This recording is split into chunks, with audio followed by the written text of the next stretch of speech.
नमस्कार दोस्तों, आप सभी का हार्दिक स्वागत फ्रिक्शन कैरियर इंस्टीट्यूट सूरतगढ़ के यूट्यूब चैनल पर। एफसीआई के द्वारा सेकंड ग्रेड साइंस डिपार्टमेंट के साइंस सब्जेक्ट के लिए 19 जनवरी 2025 से हमारी टेस्ट सीरीज स्टार्ट हो चुकी है, जिसका टेस्ट पेपर पहला वाला आज 19 जनवरी को हमारा ऑफलाइन और ऑनलाइन दोनों मोड में आयोजित हुआ। देखो, एक मैं हमारे जो टेस्ट पेपर है उसकी खास बात बता देता हूँ। ऑफलाइन के लिए तो हमारा जो सूरतगढ़ में सेंटर चल रहा है वो चल रहा है न्यू पर्ल स्कूल में। न्यू पर्ल स्कूल जो अपने भाटिया आश्रम के पास में है। इसके अलावा एक हमारा बाड़मेर माइलस्टोन एकेडमी बाड़मेर में भी चल रहा है। दो जगह हमारे ऑफलाइन सेंटर है। इसके अलावा ऑनलाइन जो विद्यार्थी हमारा ऑनलाइन टेस्ट पेपर या टेस्ट सीरीज परचेज करना चाहते हैं उनके लिए ये एक खास बात है कि आप जब टेस्ट पेपर दोगे तो उससे पहले आपको पीडीएफ मिलेगी। टेस्ट पेपर स्टार्ट होने से पहले आपको पीडीएफ मिलेगी, जिसके अंदर आपको पीडीएफ के साथ साथ में ओएमआर सीट भी मिलेगी, ताकि आप उनका प्रिंट निकालो, ओएमआर सीट पे प्रैक्टिस कर सकते हो। इसके अलावा आप हमारी जो एप्लीकेशन है उस एप्लीकेशन पे आपको जो नॉर्मल ऑनलाइन पेपर मिलता है उस प्रारूप में आपको पेपर भी मिलेगा। आप अपने जो आंसर है वो वहां पे उस जो पेपर है उसके अंदर भी आप टिक कर सकते हो और लाइव अपनी रैंक देख सकते हो। यानी आपको दो बेनिफिट दे दिए। एक तो आप अपनी लाइव रैंक देख सकते हो, इसके अलावा आप पीडीएफ का प्रिंट भी निकाल सकते हो। पीडीएफ के प्रिंट निकाल के ओएमआर पे भी आप प्रैक्टिस कर सकते हो। यानी बहुत बड़ा बेनिफिट दे दिया आपको। आपको ऐसी फीलिंग आएगी कि मैं ऑफलाइन ही दे रहा हूं। तो ऑनलाइन और ऑफलाइन एक साथ मर्ज कर दिया हमने। और आपको क्वालिटी पता ही है, एफसीआई का मतलब क्वालिटी। क्वालिटी कैसे सर? देखो, second grade second grade science department के लिए हमारा जो टेस्ट पेपर लग रहा है साइंस सब्जेक्ट के लिए, उसमें क्या बात है, उसमें 3 सब्जेक्ट आते हैं, बायोलॉजी, केमिस्ट्री और फिजिक्स। अब मैं आपको बता देता हूँ हमारी फैकल्टी के बारे में।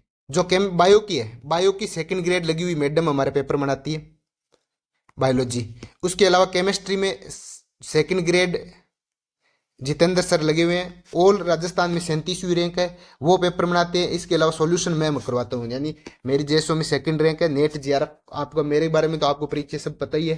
तो जो केमिस्ट्री है उसके मैं और जितेंद्र सर बनाते हैं। इसके अलावा फिजिक्स है, वो हमारे फर्स्ट ग्रेड सर है, वो फिजिक्स का पेपर बनाते हैं। यानी बहुत ही संतुलित टीम है हमारे पास। तो टेस्ट की जो क्वालिटी है वो वास्तव में आपको ऐसा लगेगा कि हम आरपीएससी से भी बढ़ चढ़ के क्वालिटी बना रहे हैं, ताकि आपको मेन एग्जाम में से फीलिंग आए कि हाँ, मेन एग्जाम का पेपर तो बहुत ईजी है। इस बार संस्कृत डिपार्टमेंट का एग्जाम हुआ, आप बिलीव नहीं करोगे, एफसीआई टीम के द्वारा जो पेपर आयोजित करवाए जा रहे थे ऑफलाइन सेंटर में, उनसे भी इजी पेपर आरपीएससी ने दिया था। लेकिन क्या है, बच्चे लोग धीरे धीरे इजी पेपर देते हैं। यहाँ पे जो टेस्ट सीरीज इजी प्रोवाइड या इजी क्वेश्चन प्रोवाइड करवाती है उनको जल्दी ज्वाइन करते हैं, और उनको लगता है कि सर हमारे तो यहाँ पे बहुत नंबर आ रहे हैं, लेकिन आरपीएससी में नंबर नहीं आ पाते। इसलिए एक बार मेरे तो ये थॉट है कि आप यहाँ पे हार्ड क्वेश्चन की प्रैक्टिस करो, ताकि आरपीएससी में आपके जब क्वेश्चन आए इजी इजी लगे आपको, और वहां पे आपके अच्छे नंबर आए। यहाँ आप हार्ड क्यों करो? क्योंकि यहाँ यदि आप टफ क्वेश्चन की प्रैक्टिस करोगे तो आपके पास सॉल्यूशन मिलेगा, तो आप टफ क्वेश्चन को आप समझ सकते हो। धीरे धीरे आप समझोगे, अपने कंसेप्ट तैयार करोगे और आपके कंसेप्ट डेवलप हो जाएंगे। उसके बाद आरपीएससी के एग्जाम में बैठोगे तो आपको वो कंसेप्ट आपके वहां आप यूज करोगे, तो वहां एज कंपेरेटिव हमारे वाले पेपर से वहां आपको इजी देखने को मिलेगा। तो वहां आपको बहुत ज्यादा बेनिफिट होगा। तो ये कुछ खास बात है एफसीआई की। एफसीआई का मतलब क्वालिटी, और उसके बाद में पेपर का लेवल बहुत शानदार रखेंगे हम। इन क्वालिटी और पेपर के लेवल के शानदार के बेसिस पे हमारे से जो भी साथी जुड़े हुए हैं, आप उनसे पूछना, एक नंबर की क्वालिटी बताएंगे आपको। शायद ही ऐसा कोई पेपर और किसी अन्य संस्था के द्वारा आयोजित करवाया जा रहा है। अन्य संस्थाएं आपको बहुत इजी पेपर देती है, ताकि आप वहां से गुमराह उसको, और आपको लगता है कि सर हमारे तो सारे कंसेप्ट सही है, सारे क्वेश्चन सही हो रहे हैं, अब तो मेन एग्जाम में सारे क्वेश्चन सही हो जाएंगे। लेकिन मेन एग्जाम में क्वेश्चन उससे थोड़ा टफ पूछते हैं, फिर अपन उन क्वेश्चनों में फंस जाते हैं। फिर अपने को लगता है कि सर मेरे तो क्वेश्चन सही हो ही नहीं रहे, क्योंकि आपने शुरू में इजी क्वेश्चन की प्रैक्टिस की थी। इसलिए प्लीज पहले टफ क्वेश्चन की प्रैक्टिस करो, ताकि अभी आपके पास खूब टाइम है, आप अपनी गलतियों का एहसास कर सकते हो, और फिर आपको धीरे धीरे वो टफ क्वेश्चन इजी लगने लग जाएंगे, और वैसे ही आरपीएससी में आपको इजी लगेंगे। तो आज का जो टॉपिक है उसमें बात करेंगे केमिस्ट्री की सॉल्यूशन की। अरे ऐसे आप एक बार क्या है कि अभी आपको ऐसे लग रहा है धीरे धीरे आप पढ़ने हमारे से पढ़ोगे या हमारा जो ऑनलाइन कोर्स ले रखा है उनसे जो भी साथी जुड़े हुए हैं उनको लगेगा सर ये क्या ही क्वेश्चन पूछे हैं, ऐसे लल्लू लल्लू क्वेश्चन लगेंगे, लेकिन उन्हीं को लगेंगे जिन्होंने बहुत अच्छी मेहनत की है। लेकिन हर किसी के बस की बात नहीं है ऐसे, इसलिए प्लीज आप अभी से अच्छी मेहनत स्टार्ट कर दीजिए यदि आपको सिलेक्शन चाहिए तो। और यदि आपको टाइम पास चाहिए, कॉन्फिडेंस चाहिए, ओवर कॉन्फिडेंस चाहिए कि मेरे तो हो ही जाएगा, इजी इजी क्वेश्चन की प्रैक्टिस करके आप अच्छे नंबर लेके आ रहे हो और फिर आपको लगेगा मेरा तो हो ही जाएगा। एक बात मैं आपको बता देता हूँ, हमने 4-5 एग्जाम ऐसे ही कोई पास नहीं किए। एक अपने बागड़ी में बोलते हैं कि धूल में लठ नहीं मारे हमने, हमने भी मेहनत की है, हमें भी पता है कि कैसे पेपर देना होता है और कैसे जो जिज्ञासु बालक आते हैं, जो वास्तव में सिलेक्शन लेने की इच्छा रखते हैं, जो इंटेलिजेंट वर्ग है, वो हमारे पेपर को बहुत ज्यादा लाइक कर रहा है। जो मध्यम वर्ग के लोग हैं हो सकता है वो हमारे को एक्सेप्ट नहीं कर रहे हो क्योंकि उनको लगता है कि एफसीआई पेपर ज़्यादा हार्ड बनाती है। लेकिन जो इंटेलिजेंट है, जिनको वास्तव में सिलेक्शन लेना है, वो चाहते हैं कि हम एक बार यहाँ पे क्या है कि अपनी गलती का एहसास करवा सके। तो इसलिए हमें टफ टेस्ट सीरीज चाहिए और टफ टेस्ट सीरीज या अच्छी क्वालिटी की टेस्ट सीरीज आपको एफसीआई ही प्रोवाइड करवा सकता है। तो अपना बात करेंगे क्वेश्चन नंबर 106 से केमिस्ट्री के सॉल्यूशन की। कौन सा कथन असत्य है? पी ब्लॉक का सामान्य इलेक्ट्रॉनिक विन्यास देखो NS2 NP 1 से 6, सही बात। जब पी की बात करेंगे तो एस पूरा भरा होना चाहिए और पी क्या होना चाहिए, पी में 1 से लेकर 6 इलेक्ट्रॉन आ सकते हैं, ये बात सही है। फिर देखो डी ब्लॉक की बात करेंगे तो सबसे इंपॉर्टेंट बात यही होती है डी ब्लॉक में N-1 D1 से 10, N-1 D1 से 10 और NS0 से 2। देखो NS0 से 2 ये बहुत इंपॉर्टेंट है, NS0 हो भी सकता है और NS1 भी हो सकता है और NS2 भी हो सकता है, यानी NS की जो कॉन्फ़िगरेशन है वो 0 से 2 होना चाहिए और N-1 में D 1 से 10 तक जाना चाहिए, बिल्कुल सही बात है। ये छोटी छोटी चीजें हैं लेकिन ये आपको याद रहनी चाहिए, ठीक है। तीसरा देखो असंक्रमण तत्व, असंक्रमण तत्व मतलब non transition element. D block में नॉन ट्रांजिशन कौन सा होता है सर? ZnCdHg। उनमें क्या होता है, उनमें N-1 D10 होता है और NS2 होता है। इसने क्या बोला है N-1 D10 NS1 से 2, नहीं सर NS2 होना चाहिए। आगे एफ ब्लॉक का देखो N-2 एफ ब्लॉक की बात करें तो एफ का मिनिमम 1 इलेक्ट्रॉन तो होना ही चाहिए, बिल्कुल। तो 1 से 14, फिर N-1 D 0 से 1, उसके बाद N-1 D 1 से 0, ये बिल्कुल सही बात है। इसके अलावा NS2 ये बात भी सही है। तो इसका आंसर क्या आ जाएगा? सी ऑप्शन इसका आंसर गलत आंसर है। कौन सा? C option. आगे देखो परमाणु क्रमांक 117 वाले तत्वों का स्थान आवर्त सारणी के किस वर्ग से होगा? मैं तो ये बोल रहा हूं ऐसे क्वेश्चन जब भी हो तो आप इनट वाली गैस के कॉन्फ़िगरेशन याद रखा करो। कैसे सर? हिन्ना, नया और क्रीना सदा जीते रहो। देखो 2, 10, 18, 36, फिर 54, फिर इसमें 32 और जोड़ दो आप, 7 और 8 कितने हो जाएंगे? 87, सॉरी 4 2 6 86, 86 हो जाएंगे, ठीक है। इसके अलावा इसमें फिर 32 जोड़ो, 32 जोड़ोगे तो 8 और 118, यानी इसके नीचे वाला जो एलिमेंट है वो 118 का आएगा। तो 118 देखो ये वाला इधर मैं आपको बात कर रहा हूँ, लास्ट वाला ये इनर्ट पेयर गैस वाला, इसमें 118 आ रहा है। अपने का बात किसकी कर रहे हैं? 117। इसी जस्ट पहले वाला 117 आएगा और इसी जस्ट पहले वाला कौन सा वर्ग होगा सर? हेलोजन फैमिली होगी। इससे पहले वाला कौन सी होगी? Halogen family. तो 117 किससे बिलोंग करेगा? हेलोजन फैमिली से बिलोंग करेगा। जब भी आपको ऐसे क्वेश्चन पूछ लिया जाए तो हमेशा इनर्ट गैस कॉन्फ़िगरेशन लिखा करो, इनर्ट गैस की कॉन्फ़िगरेशन के रेस्पेक्ट में वर्ग देखा करो। ये अंतिम वर्ग है। इससे यदि 116 वाले बात कर लेता तो 117 हेलोजन होता, फिर 116 ऑक्सीजन फैमिली होती, 115 बात करता तो नाइट्रोजन फैमिली होती, 114 की बात करता तो कार्बन फैमिली होती, 113, ऐसे एक एक जो शिफ्ट होता जाएगा। क्योंकि मुझे ये पता है कि सबसे लास्ट वाला इसका होगा, ये सबसे लास्ट वर्ग है। इसके बाद में जिसका एटॉमिक नंबर 1 कम होगा वो पहले आएगा, ठीक है। तो 117 की बात कर रहे हैं तो किससे होगा? हेलोजन वर्ग से होगा। ऐसे क्वेश्चन सोल्व करने अपने को।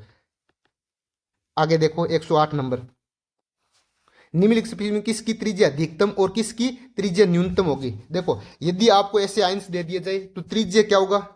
मुझे ये पता है त्रिज्या किसके प्रोपोर्शनल होती है। यदि ऋणायन दिया हो तो ऋणायन पे आवेश की प्रोपोर्शनल होती है। और यदि धनायन की बात करें तो 1/9 पे आवेश, 1/9 पर आवेश।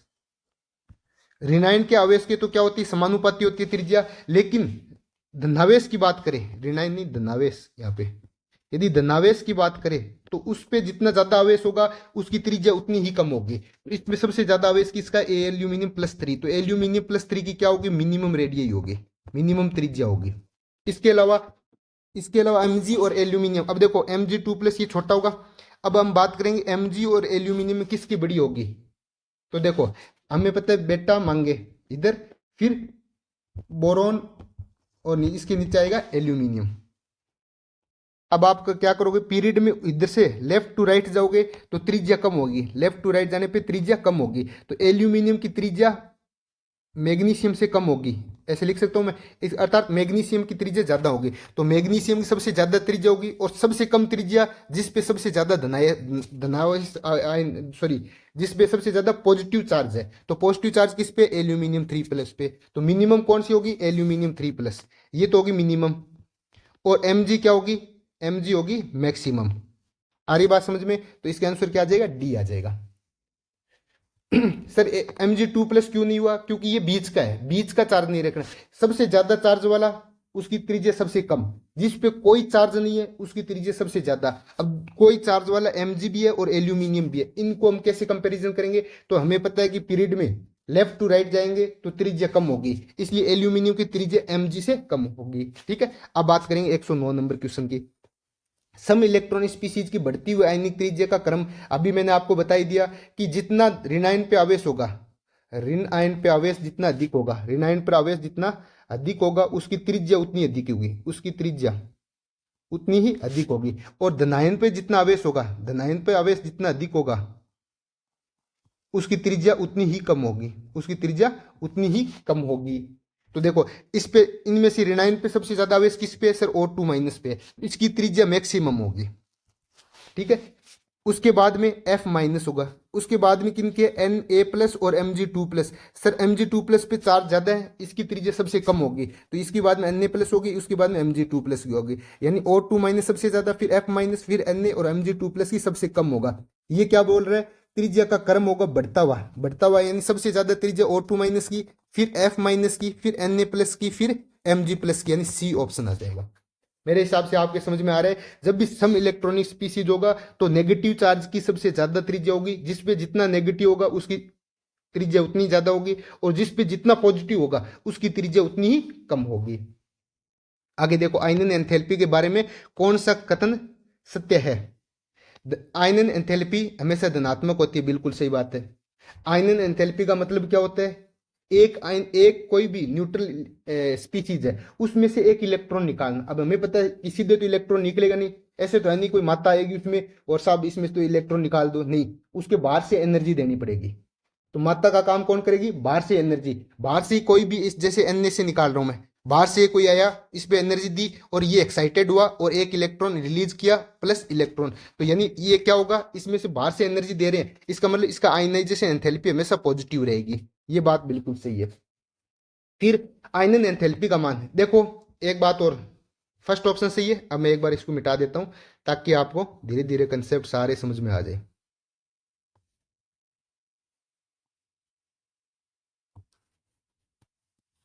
देखो भाई, दिमाग खोल के आराम से समझा करो, अपने चिल मोड में पढ़ाएंगे अभी।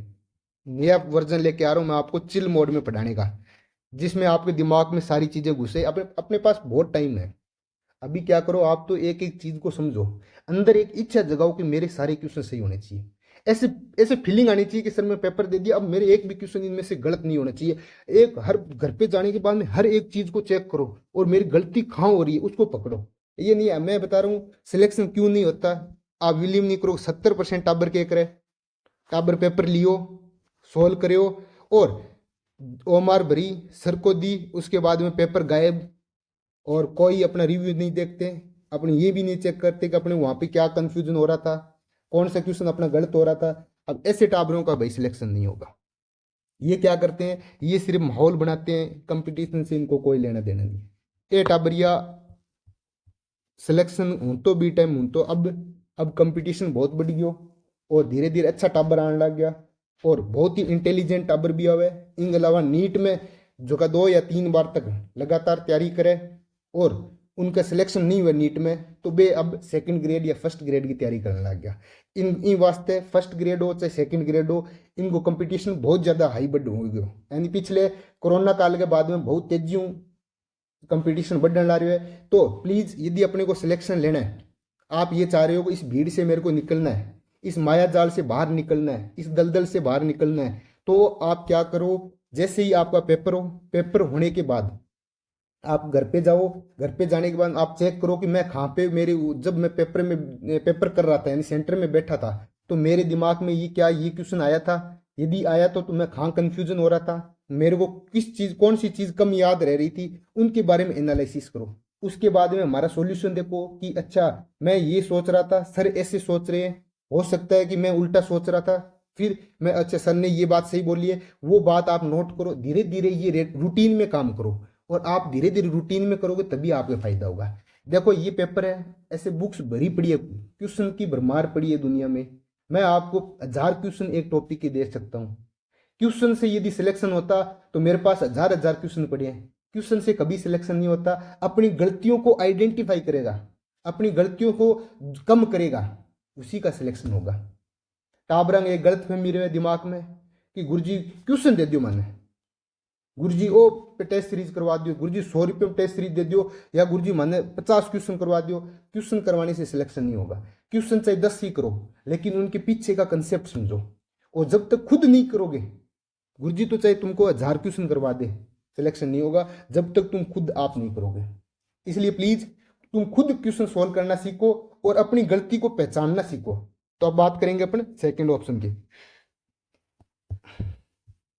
देखो सेकंड ऑप्शन क्या बोल रहे हैं कि यदि आई ए, मैं ये मान के चल रहा हूँ एल्यूमिनियम है, इसमें से एक इलेक्ट्रॉन निकाला तो ए प्लस इलेक्ट्रॉन, फिर ए प्लस से वापस एक इलेक्ट्रॉन निकाला तो एल्यूमिनियम +2 इलेक्ट्रॉन, फिर एल्यूमिनियम +2 से फिर एक इलेक्ट्रॉन निकाला, एल्यूमिनियम +3 इलेक्ट्रॉन। इसको बोलते हैं IE1, इसको बोलते हैं IE2, इसको बोलते हैं IE3। ठीक है, अब देखो ये क्या बोलना चाह रहे हैं वो मैं आपको बताता हूँ। इसमें से यदि एल्यूमिनियम है, अकेला है, कोई भी इलेक्ट्रॉन इसमें कोई पॉजिटिव चार्ज नहीं है, तो इसमें से एक इलेक्ट्रॉन अपन आसानी से निकाल सकते हैं। अब क्या हुआ, इसमें प्लस चार्ज का मतलब हो गया इलेक्ट्रॉन की कमी है, इसमें एक इलेक्ट्रॉन की वैसी कमी है, आप ये बोल रहे हो कि मुझे एक इलेक्ट्रॉन और निकालना है, किसी कम चीज में से और इलेक्ट्रॉन निकालोगे तो ये क्या करेगा, ये अपना फोर्स लगाएगा पूरी तरह से, आपको ज्यादा एनर्जी देनी पड़ेगी। तो इसका मतलब IE2 होगा वो IE1 से तो ज्यादा होगा।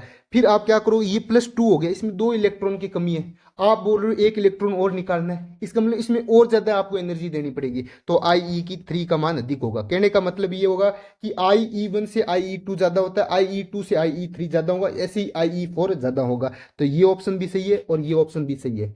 फिर देखो आयनन एंथैल्पी का मान, अब देखो आयनन एंथैल्पी क्या होगा, वर्ग और आयत, ये तो समझते हो ना वर्ग और आयत क्या होता है। इधर से इधर जाएंगे अपन, ये क्या है, आवर्त है, ये आवर्त यानी पीरियड है।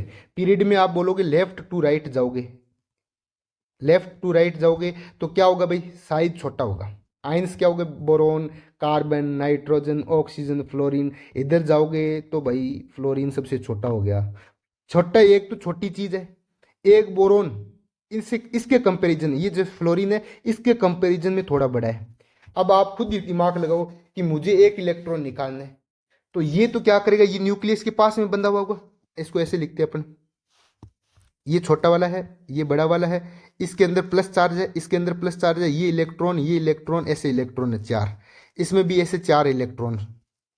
अब देखो ये तो न्यूक्लियस के बिल्कुल पास में, तो न्यूक्लियस का इस पे क्या होगा, अट्रैक्शन ज्यादा होगा, ये न्यूक्लियस से थोड़ा दूर है तो इसके पास अट्रैक्शन कम होगा। अब आप खुद ही सोचो कि मुझे एक इलेक्ट्रॉन निकालना है, तो किस में से आसानी से निकाल सकता हूं, सर मैं बड़े वाले से ज्यादा आसानी से निकाल सकता हूं। क्यों, क्योंकि ये प्लस चार्ज से ज्यादा दूर है, मुझे ये पता है प्लस और माइनस के बीच में क्या होता है, अट्रैक्शन होता है, ये प्लस के बिल्कुल पास में है तो इसमें ज्यादा अट्रैक्शन होगा, तो ये अपने पास खींच के रखेगा इलेक्ट्रॉन को, तो इसमें निकालने के लिए अपने को एनर्जी ज्यादा देनी पड़ेगी, जबकि बड़े साइज में निकालने के लिए एनर्जी कम देनी पड़ेगी। अर्थात बोरोन से इलेक्ट्रॉन आसानी से निकलेगा एज कंपेरिजन फ्लोरीन। तो कहने का मतलब होगा लेफ्ट टू राइट जाओगे आप तो आयनाइजेशन एंथैल्पी की वैल्यू बढ़ेगी। तो यही बात बोलना चाह रहे हैं, आयनन एंथैल्पी का मान आवर्त से में बाएं से दाएं जाने पर बढ़ता है, और ऐसे नीचे जाओगे आप, नीचे जाओगे तो मुझे पता है कि साइज बढ़ता जाएगा, तो नीचे वाले का साइज सबसे ज्यादा होगा, सबसे ज्यादा साइज होगा, इसमें से इलेक्ट्रॉन आसानी से निकलेगा। इलेक्ट्रॉन आसानी से निकलने का मतलब आयनाइजेशन एंथैल्पी कम होना, तो मतलब नीचे जाने पर आयनाइजेशन एंथैल्पी घटती है, जबकि आवर्त में बाएं से दाएं जाने पर आयनाइजेशन एंथैल्पी बढ़ती है। तो ये ऑप्शन भी सही है, इसका आंसर आ जाएगा फोर्थ ऑप्शन। क्या ये रट्टा मारने की जरूरत है क्या, अगर गुरुजी कई जना तो सिर्फ रट्टा पर ही टिकट है तो उनका सिलेक्शन नहीं होगा। अपने को रट्टे के साथ साथ में कंसेप्ट भी लेके चलना है, ठीक है। अब देखो 111 नंबर, प्रथम आयनन एंथैल्पी का सही क्रम बताया ना अपने को। क्या क्या पूछा हुआ है, Na, Mg, फिर एल्यूमिनियम, फिर Si, ये पूछा हुआ है। बिल्कुल। अब इधर इधर से इधर जाने पे मुझे ये पता है कि इधर से इधर जाने पे आयनाइजेशन एंथैल्पी बढ़ती है, यदि कोई अपवाद नहीं हो तो बढ़ती है। बिल्कुल सर, SI ज्यादा होना चाहिए। अब इनमें देखो Mg और एल्यूमिनियम में, इनमें क्या करोगे, आयनाइजेशन एंथैल्पी का मतलब होगा इलेक्ट्रॉन निकालना। अब ये Mg क्या है, Mg फुली फिल्ड है, Mg के अंदर 1s2 मान लो, सपोज करो 1s2 है, हालांकि ये 2s2 है और भी है इसमें, लेकिन अपने बात करें कि तो ये Mg 1s2 2s2 2p6 3s2 है, यानी 3 पीरियड में पूरा इलेक्ट्रॉन भरा हुआ है। कहने का मतलब S पूरा भरा हुआ है, S पूरा भरा हुआ है, 2 इलेक्ट्रॉन है, ये लो सा 2 इलेक्ट्रॉन। क्या इसमें से ये आसानी से इलेक्ट्रॉन निकाल सकता है, क्या नहीं निकाल सकता, क्योंकि फुली फील्ड है, ये अपने आप में स्टेबल है। फुली फील्ड होता है या हाफ फील्ड होता है, वो स्टेबल होता है। स्टेबल होता है तो उसमें से इलेक्ट्रॉन आसानी से नहीं निकाल सकते हैं। इलेक्ट्रॉन आसानी से नहीं निकालते, इसका मतलब उसकी आयनाइजेशन एंथैल्पी बढ़ गई। भाई इलेक्ट्रॉन नहीं निकलेगा, इसका मतलब उसको एनर्जी ज़्यादा देनी पड़ेगी, एनर्जी ज़्यादा देनी पड़ेगी, उसी को तो बोलते हैं आयनाइजेशन एनर्जी। तो उसकी मतलब उसकी एनर्जी बढ़ जाती है। तो SI के बाद में एल्यूमिनियम की बजाय Mg की बढ़ जाती है, फिर एल्यूमिनियम आएगा, फिर Na आएगा। ऐसा कोई ऑप्शन है क्या सर? फोर्थ ऑप्शन है, तो इसका आंसर क्या आएगा? Fourth option. आगे बात समझ में क्या? ऐसे अपने को चेक करना है कि हाफ स्टेबल, फुल स्टेबल, ये आपको जब मैं पूरा कराऊंगा कंप्लीट, ये आपको यहाँ पे सॉल्यूशन में आपको डिटेल में नहीं करवा सकती, क्योंकि डिटेल में कराएंगे 2-3 घंटे लग जाएंगे। आपको शॉर्टकट में कराऊंगा। यदि किसी को डिटेल में चाहिए तो मेरा केमिस्ट्री कोर्स ज्वाइन करें। केमिस्ट्री कोर्स बेहतरीन तरीके से अपन लॉन्च किया है, बहुत ही शानदार तरीके आपके कंसेप्ट तैयार करवा दूंगा, मात्र 999 रुपये में। एप्लीकेशन का लिंक मैं आपको डिस्क्रिप्शन में दे रहा हूँ, आप वहाँ पे जाके एप्लीकेशन को डाउनलोड करो और बेहतरीन केमिस्ट्री सीखने का मौका मिलेगा आपको। आपको लगेगा अद्भुत केमिस्ट्री यदि कोई पढ़ा सकता है आपको सेकंड ग्रेड लेवल में, बिल्कुल आपके खोपड़ी में बिठा दूंगा, ऐसी केमिस्ट्री पढ़ा रहा हूँ। आगे देखो 112 नंबर, इलेक्ट्रॉन बंधुता, सेम वही चीज। इलेक्ट्रॉन बंधुता का मतलब इलेक्ट्रॉन से प्यार करना। इलेक्ट्रॉन से प्यार कौन करेगा भाई? इलेक्ट्रॉन से वही प्यार करेगा जो एक इलेक्ट्रॉन लेके वो बोलेगा भाई मैं स्टेबल होना चाहता हूं, मैं एक इलेक्ट्रॉन ले लूं और उसके बाद मैं स्टेबल हो जाऊं। और स्टेबल का मतलब वो अक्रिय गैस में चला जाए, जिसका कॉन्फ़िगरेशन अक्रिय गैस हो जाए। अब अक्रिय गैस किसको बोलते हैं सर? जो बिल्कुल स्टेबल होती है, जिसको कोई मतलब नहीं कि कोई आ रहा है कोई जा रहा है, किसी से रिएक्शन नहीं करेगा, क्योंकि उसका जो कॉन्फ़िगरेशन होता है वो फुल्ली फिल्ड होता है, पूरा भरा हुआ होता है। तो सारे यही चाहते हैं कि मेरा मेरा एक इलेक्ट्रॉन या 2 इलेक्ट्रॉन जैसे भी मैं ग्रहण करूं और अक्रिय गैस की तरह चला जाऊं। तो सबसे पहले तो फ्लोरीन होगा। फ्लोरीन क्या करेगा? एक इलेक्ट्रॉन ग्रहण करके अक्रिय गैस बन जाएगा। इसका मतलब फ्लोरीन की इलेक्ट्रॉन एफिनिटी सबसे ज्यादा होगी।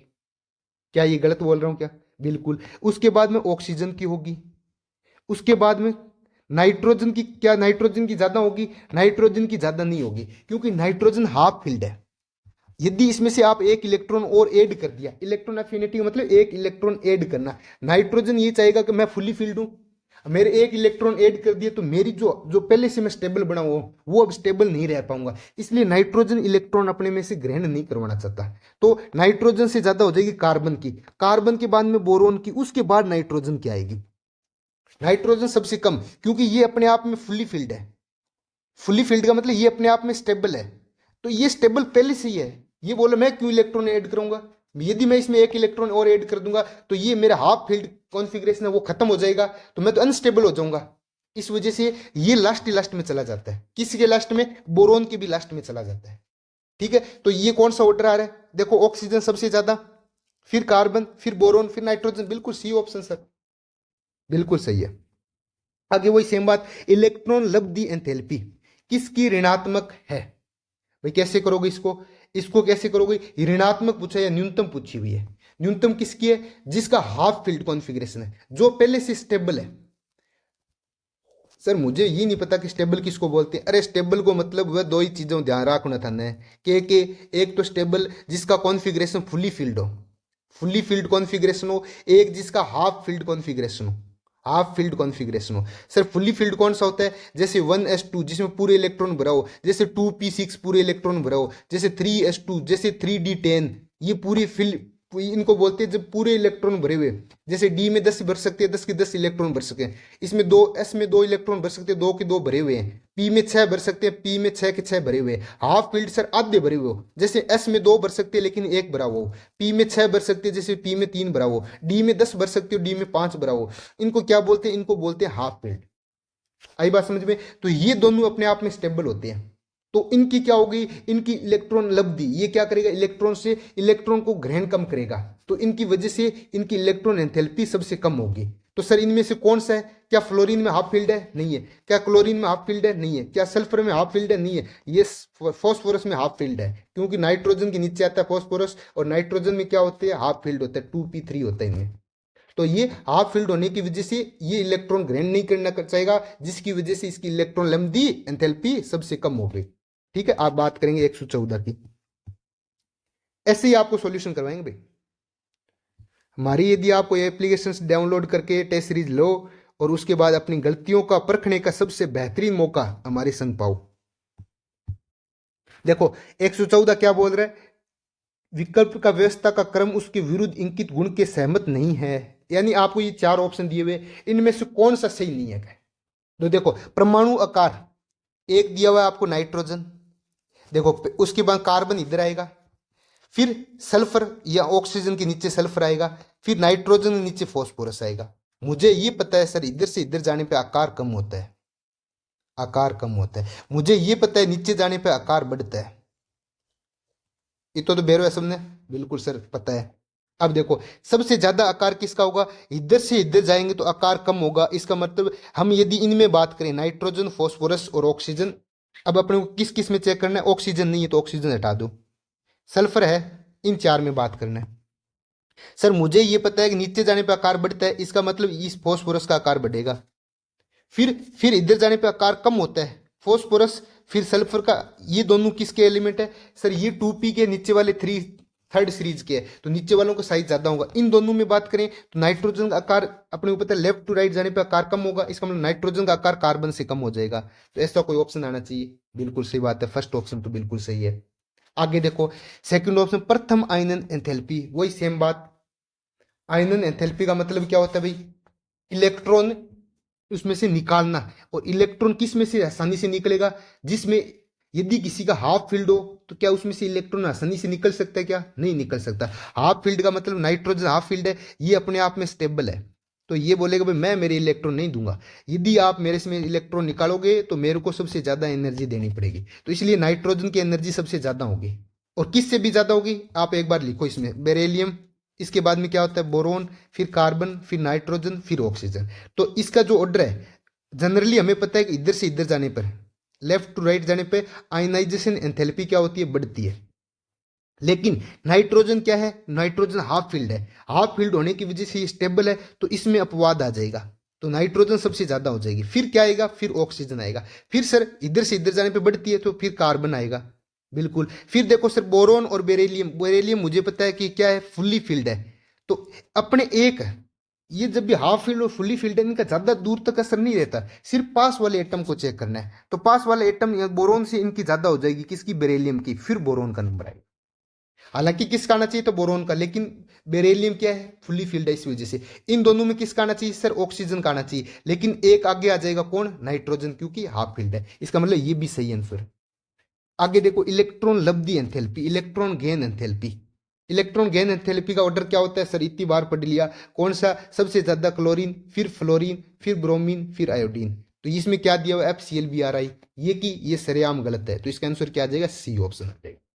फिर विद्युत ऋणता, सर इलेक्ट्रॉन एक्टिविटी हमें ये पता है कि इधर से इधर जाने पे इलेक्ट्रॉन एक्टिविटी बढ़ती है, ग्रुप में नीचे जाने पे इलेक्ट्रॉन एक्टिविटी कम होती है। अब देखो आपको दिया हुआ है सल्फर, ऑक्सीजन के नीचे सल्फर, फिर फ्लोरीन, फिर क्लोरीन। मैं तो बोल रहा हूँ इसकी इलेक्ट्रॉन एक्टिविटी आपको याद ही रखनी है, परमानेंटली। फ्लोरीन सबसे ज्यादा होगी, फिर ऑक्सीजन होगी। फ्लोरीन की कितनी होती है? 4.0।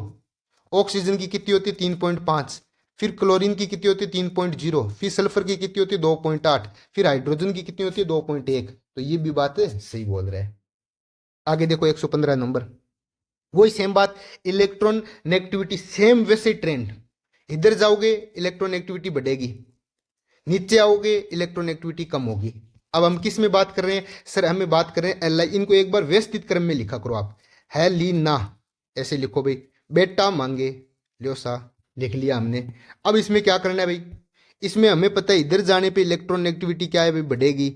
इसका मतलब इलेक्ट्रॉन एक्टिविटी बेरिलियम की ज्यादा होगी, किससे, लिथियम से। ये तो कंफर्म बात हो गई। क्या यहां तक कोई दिक्कत है क्या सर, नहीं है। फिर नीचे जाने पे इलेक्ट्रॉन एक्टिविटी, नीचे जाने पे सर इलेक्ट्रॉन एक्टिविटी कम होती है। ये बात भी सही है क्या, बिल्कुल सही बात है। नीचे जाने पे इलेक्ट्रॉन एक्टिविटी कम हो जाती है। इसका मतलब जो बेरिलियम की इलेक्ट्रॉन एक्टिविटी है वो सबसे ज्यादा होनी चाहिए थी, ठीक है। उसके बाद में क्या आना चाहिए था, उसके बाद इसके नीचे वाला एटम आना चाहिए था, Mg। उसके बाद में सर, उसके बाद में Li होगा, क्योंकि नीचे जाने पे इलेक्ट्रॉन एक्टिविटी कम होती है। और उसके बाद में Na आएगा। ऐसा कोई ऑप्शन बैठ रहा है क्या भाई, एक ही ऑप्शन बैठ रहा है, डी ऑप्शन। क्यों आएगा सर, क्योंकि मुझे पता है इधर जाने पे इलेक्ट्रॉन एक्टिविटी बढ़ेगी, इसका मतलब बेरिलियम की तो सबसे ज्यादा होगी, फिर नीचे जाने पे कम होगी, तो इसके जस्ट नीचे वाला चेक करेंगे, उसकी कम होगी, फिर वापस इस वाले पीरियड पे आएंगे। इस वाले पीरियड में मुझे पता है एल आई की ज्यादा होगी, क्योंकि नीचे जाने पे कम होगी, फिर एन ए की कम होगी सबसे कम, ठीक है। तो फोर्थ ऑप्शन आ जाएगा। आगे देखो, लेंथेनाइड संकोचन के कारण आकार समान नहीं होता। अरे भाई, ये तो डी ब्लॉक का एलिमेंट का क्वेश्चन है, कैसे करेंगे इसमें। 4D सीरीज लिखा करो आप, यार जरा निभाए मोड। 5D सीरीज लिखो आप, ला हप्ता वर्णा। अब इनमें क्या होता है कि 4D और 5D सीरीज में लेंथेनाइड कॉन्ट्रैक्शन आ जाता है, क्योंकि हमें पता है कि y के बाद में, y के बाद में क्या होता है, नहीं सॉरी, LA के बाद में क्या होता है, तुरंत इसके बाद में हम 4D सीरीज में सॉरी 4F इलेक्ट्रॉन बढ़ना स्टार्ट कर देते हैं, जिसको बोलते हैं लेंथेनॉइड। इसके बाद में लेंथेनॉइड सीरीज आ जाती है। लेंथेनॉइड सीरीज आने की वजह से इन दोनों का आकार सेम हो जाएगा, y और LA का आकार सेम हो जाएगा, इनका आकार सेम हो जाएगा, यानी 4D और 5D का आकार सेम हो जाएगा, ZR और HF का समान आकार समान हो जाएगा, NB और TA का आकार समान हो जाएगा, और इसी प्रकार MO और W का आकार समान हो जाएगा। कहने का मतलब है 4D सीरीज और 5D सीरीज का आकार समान हो जाएगा। ऐसा कोई ऑप्शन देखो आप भाई, HF और ZR, HF और ZR, ये रहा सर, ये बात तो सही है। NB और TA, NB और TA सर ये भी बात सही है। M और W सर ये बात भी सही है। क्या Y और PT है क्या, नहीं सर, Y और LA है, तो ये ऑप्शन गलत है। तो कौन सा आंसर आ जाएगा इसका, इसका आंसर आ जाएगा फोर्थ। आगे बात समझ में, ऐसे यानी 4D सीरीज लिखा करो, उसके जस्ट नीचे वाला एलिमेंट, ये नहीं है कि सर 4D का तो एलिमेंट ये है और दूसरे इसका Y का W के साथ कंपैरिजन कर रहे हो, नहीं, Y के जस्ट नीचे वाला जो ये YD 4D का है, तो इसके जस्ट नीचे वाला एलिमेंट 5D से कंपैरिजन करो। इसके जैसे ZR है, ये 4D का, इसके जस्ट नीचे वाला 5D के साथ कंपैरिजन करो, इनका क्या होगा, साइज समान होगा। ये नहीं है कि सर ZR को आप W के साथ कंपैरिजन कर रहे हो, नहीं, ZR को सिर्फ HF के साथ ही कंपैरिजन कर सकते हो, ठीक है। आगे देखो, तृतीय आवर्त के प्रथम आयनन एंथैल्पी का सही अवरोही क्रम है। इसमें क्या आ गया भाई, ये वैसे ही क्वेश्चन है। क्या करना है इसमें, आयनन एंथैल्पी किसका ज्यादा होगा, जो इनर्ट गैस है वो सबसे ज्यादा स्टेबल है, तो इसमें से इलेक्ट्रॉन निकालना उतना ही ज्यादा टफ है, तो इसका मतलब AR का सबसे ज्यादा होगा। उसके बाद में देखो सर, उसके बाद मुझे पता है हेलोजन फैमिली आएगी, हेलोजन फैमिली में क्या दिया हुआ है, क्लोरीन आएगा, बिल्कुल सही बात है। फिर सर, फिर आएगा ऑक्सीजन फैमिली और नाइट्रोजन फैमिली। मैंने आपको अपवाद बताई दिया, ऑक्सीजन और नाइट्रोजन फैमिली में नाइट्रोजन हाफ फील्ड होने की वजह से नाइट्रोजन फैमिली आएगा। नाइट्रोजन फैमिली में जस्ट नीचे, नाइट्रोजन नीचे वाला एलिमेंट कौन सा होगा सर, फॉस्फोरस है, तो वो आएगा। फिर क्या आएगा, फिर ऑक्सीजन फैमिली का एलिमेंट आएगा, ऑक्सीजन खुद नहीं होकर इसके नीचे वाले की बात कर रहे हैं, तो सल्फर आएगा। उसके बाद में सर, उसके बाद कार्बन फैमिली आएगी, यानी SI आएगा। उसके बाद में बेरिलियम, मैंने आपको बात करें बेरिलियम और बोरॉन में किसकी ज्यादा होगा, बेरिलियम की ज्यादा होगी, क्योंकि ये आप पूरा फुली फिल्ड है, जबकि ये इससे फुली फिल्ड होने की वजह से ये एक एलिमेंट पहले चला जाएगा, यानी बोरॉन से पहले स्थान ले लेगा। तो बेरिलियम से जस्ट नीचे क्या आएगा सर, Mg आएगा, Mg। इसके बाद बोरोन आना चाहिए, तो बोरोन के नीचे वाला कौन सा आ जाएगा, एल्यूमिनियम, और सबसे लास्ट में क्या आ जाएगा, Na। ऐसा कोई ऑर्डर कहाँ पर पड़ा है, देखो भाई नजर मारो सर, AR देखो, फिर Cl, फिर P, फिर S, फिर Si, Mg, Na, यानी C ऑप्शन सेट बैठ रहा है। ऐसे ही करना है, क्या कोई टफ है क्या, अरे भाई रटना नहीं है। मैं एक ही बार बार शब्द बोल बोल के मेरे कंठ सूख गए। मैं आपको बोल रहा हूँ कि रटना नहीं है, केमिस्ट्री रटने वाली सब्जेक्ट ही नहीं होती है, समझो, एक बार मजा लो इस चीज का। आपको एक बार समझ में आने लग गई, फिर आप चुटकियों में क्वेश्चन सही करोगे। ये अभी वापस आ गया क्वेश्चन, क्या इलेक्ट्रॉन एफिनिटी का अवरोही क्रम पूछा हुआ है। इलेक्ट्रॉन एफिनिटी का मतलब इलेक्ट्रॉन से प्यार करना, यानी इलेक्ट्रॉन को ऐड करना। इलेक्ट्रॉन कौन ऐड करवाएगा, जो इलेक्ट्रॉन लेके स्टेबल हो जाएगा। क्या जो पहले से स्टेबल है उस वो चाहेगा भी मेरे में इलेक्ट्रॉन ऐड हो? बिल्कुल ही नहीं चाहेगा। तो इसका मतलब होगा जो एक इलेक्ट्रॉन लेने के बाद में यदि कोई स्टेबल हो रहा है वही चाहेगा कि मेरे में एक इलेक्ट्रॉन ऐड हो। कहने का मतलब है जो नियोन गैस है ये तो पूरी अपने आप में फुली फील्ड है, फुली फील्ड है, बहुत ज्यादा स्टेबल गैस है। क्या ये चाहेगी मेरे में एक इलेक्ट्रॉन और ऐड हो? नहीं है, ये कभी नहीं चाहेगी कि मेरे में एक और इलेक्ट्रॉन, ये पहले से स्टेबल है, इसके तो कॉन्फ़िगरेशन वैसे पहले से ही फुली फील्ड है। तो इसमें इलेक्ट्रॉन ऐड करने से ये सबसे पीछे चला जाएगा। तो देखो नियोन वाला सबसे पीछे आना चाहिए भाई, तो ये ऑप्शन तो अपने आप ही कट गए। इसके बाद देखो, इसके बाद क्या होगा, फ्लोरीन की इलेक्ट्रॉन एफिनिटी सबसे ज्यादा होती है क्योंकि इसमें एक इलेक्ट्रॉन ऐड करती है एफ माइनस में चला जाएगा। एफ माइनस का मतलब होता है नियोन गैस के बराबर कॉन्फ़िगरेशन, यानी स्टेबल कॉन्फ़िगरेशन। तो ये स्टेबल हो गया, तो फ्लोरीन तो सबसे ज्यादा चाहेगा।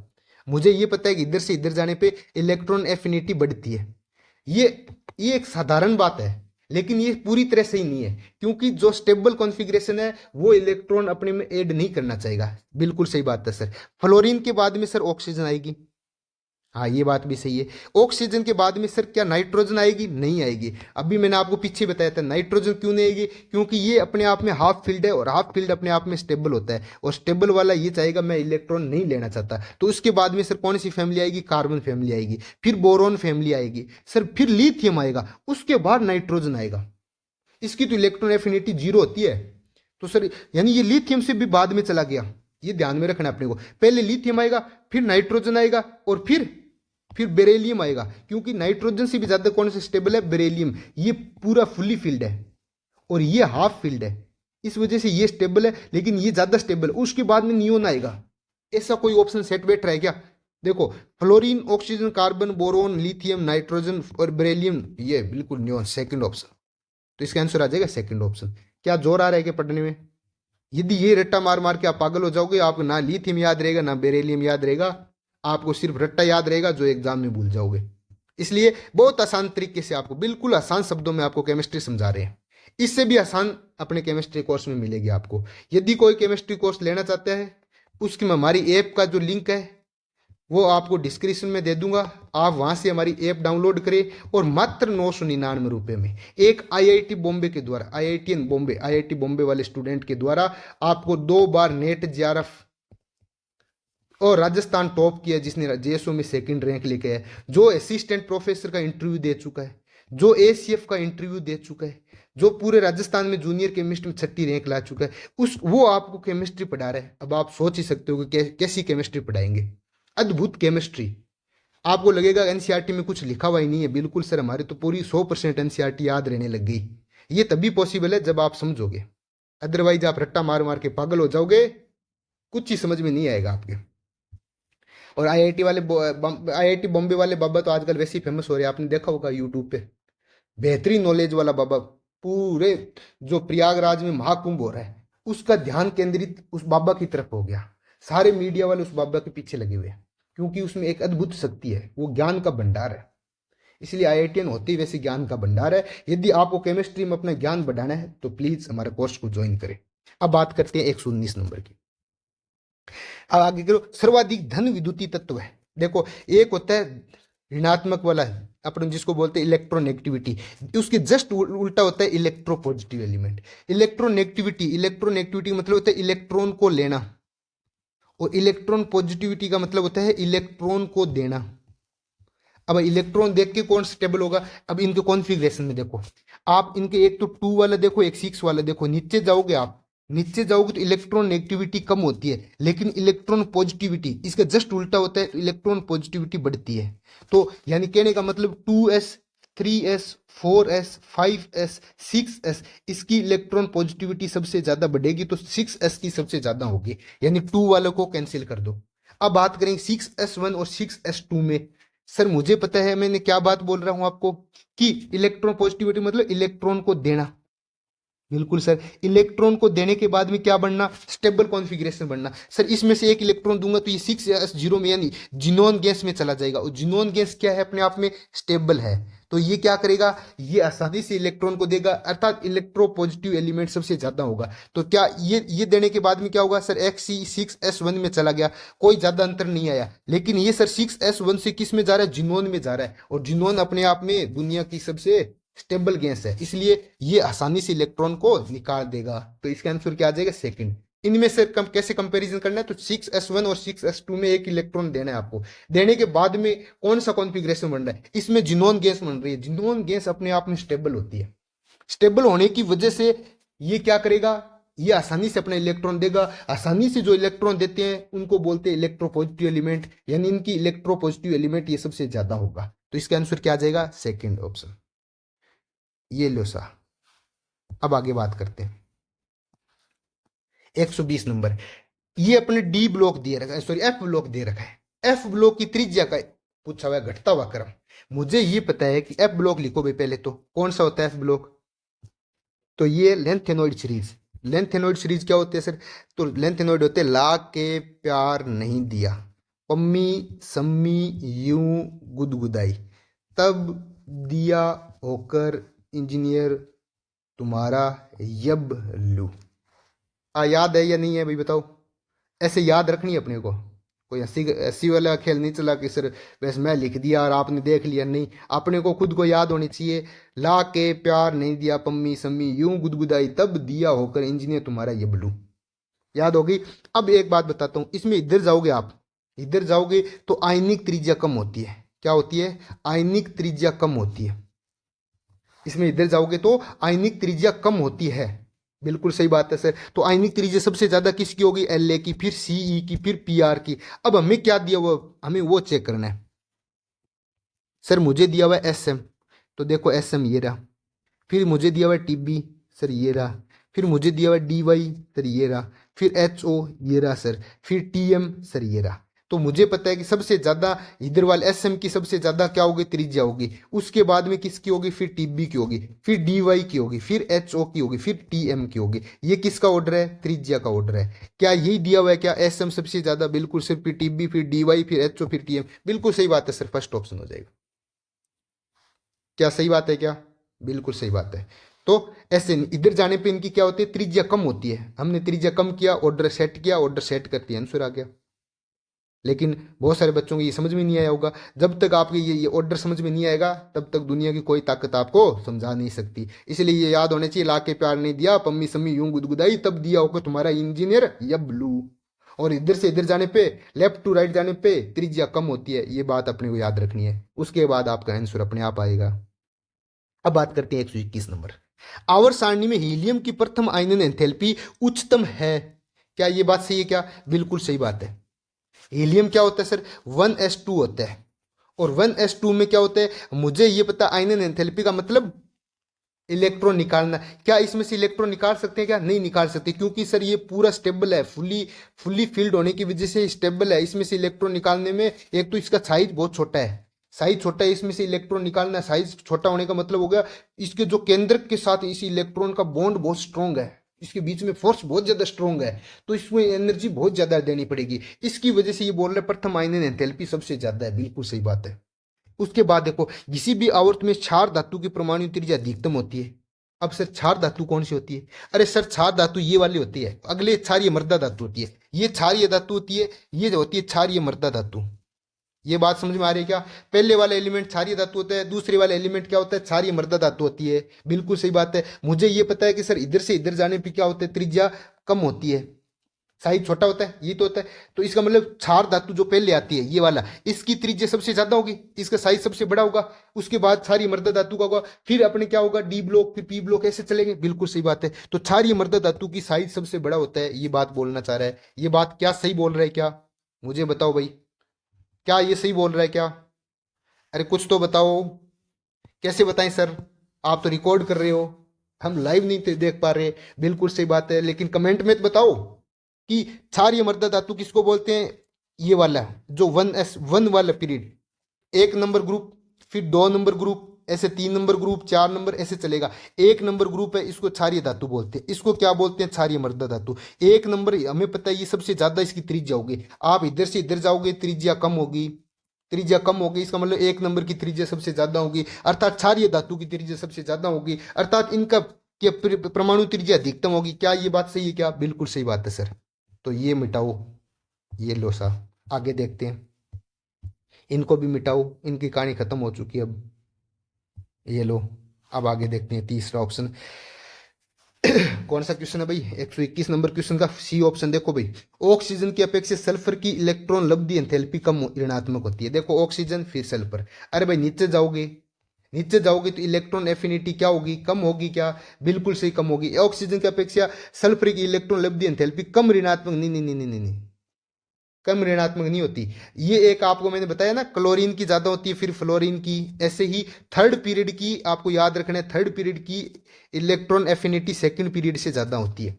यही तो अपवाद है। इलेक्ट्रॉन एफिनिटी में क्या होते हैं? सेकंड पीरियड का साइज छोटा होता है, तो वो क्या करता है? इलेक्ट्रॉन को आसानी से एक्सेप्ट नहीं कर पाता है, जबकि बड़े साइज वाला इलेक्ट्रॉन आसानी से ले लेगा और ऐसे बना लेगा। इसके बीच में इतना क्या होगा, इनके जो पहले से इनका कंसेप्ट बता देता हूं आपको भाई कैसे। देखो साइज सेकंड पीरियड का छोटा है, थर्ड पीरियड का बड़ा है।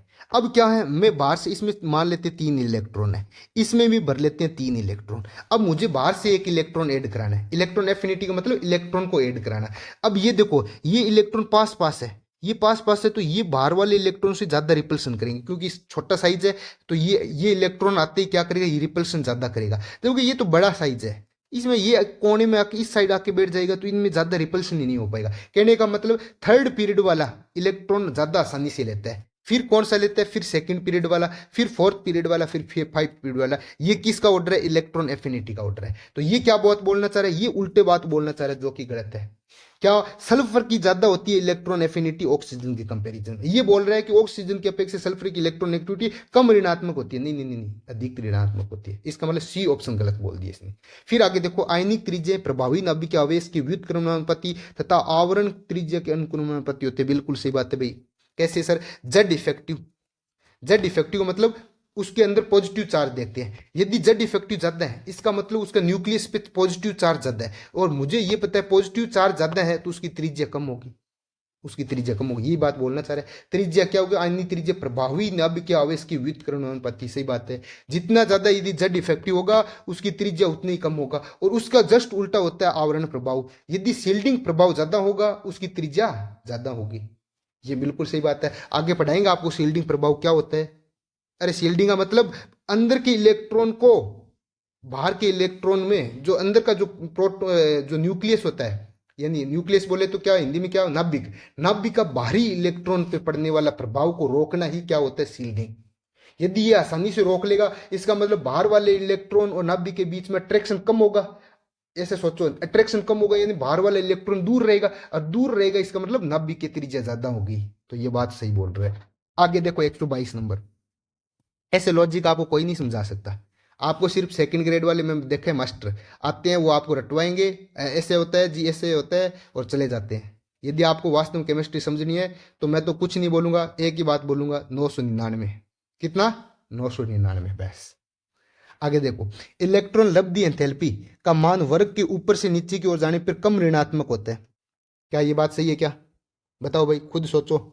हाँ सर, बात तो सही लगे, बिल्कुल सही लगे। नीचे जाने पे क्या होता है भाई? इलेक्ट्रॉन एफिनिटी कम हो जाती है। आगे देखो, परमाणु का आकार वर्ग में नीचे की जाने पे बढ़ता है। परमाणु का आकार वर्ग में नीचे जाना, अरे भाई बात सही बोल रहा है, नीचे जाएंगे तो साइज तो बढ़ता ही है। कितनी बार बोल दिया, अब तो याद ही हो गया।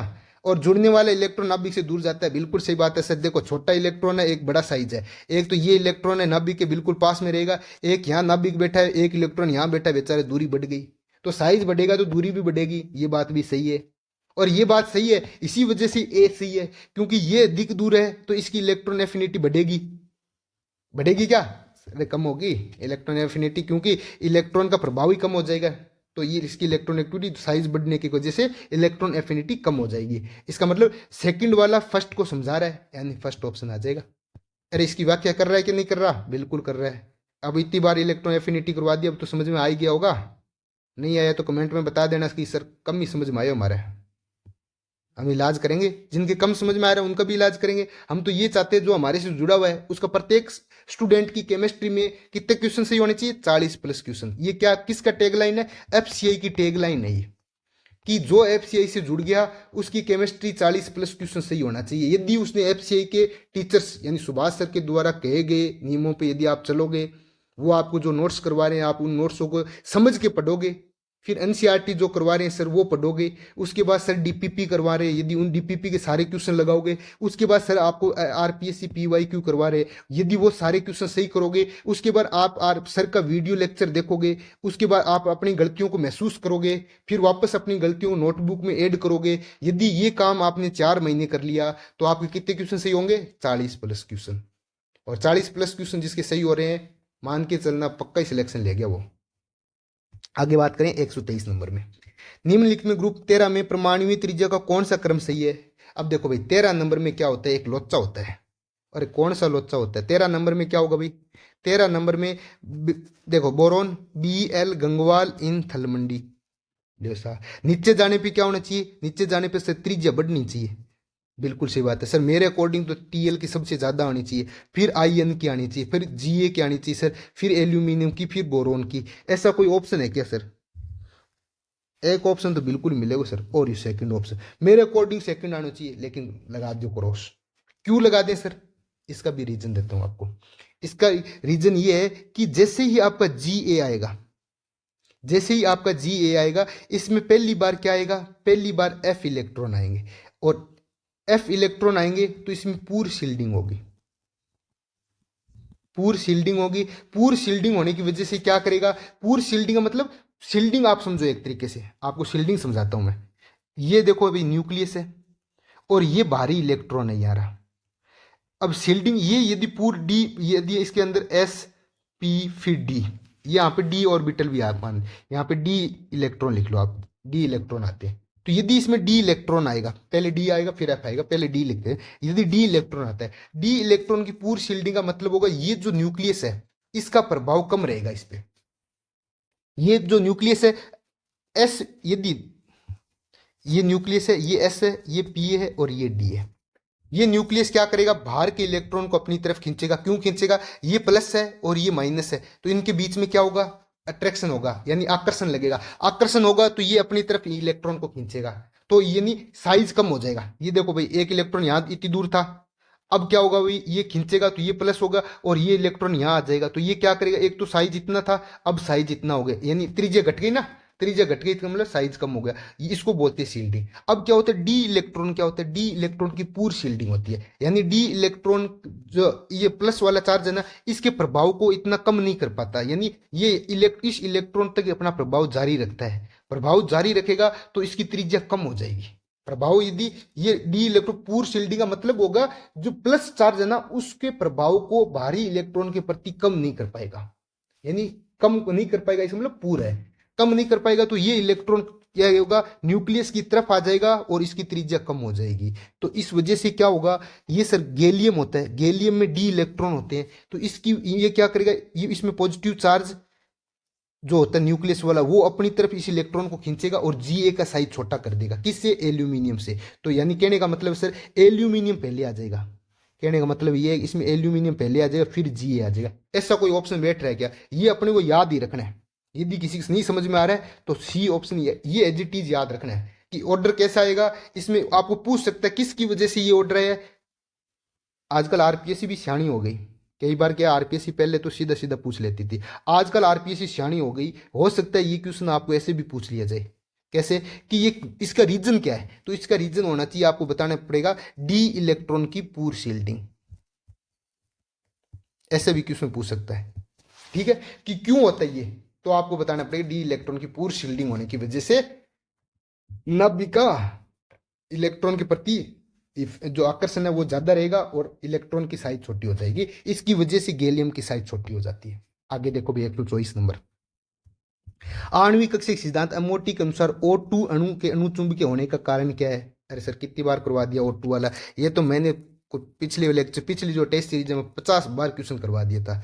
इसका सर कैसे लिखेंगे हम? Sir sigma 1s, sigma star 1s, sigma 2s, sigma star 2s। तो उसके बाद सर क्या आएगा? यदि 14 से अधिक इलेक्ट्रॉन है तो सिग्मा 2pz पहले आएगा, फिर पाई 2px, फिर पाई 2py, फिर पाई स्टार 2px, फिर पाई स्टार 2py।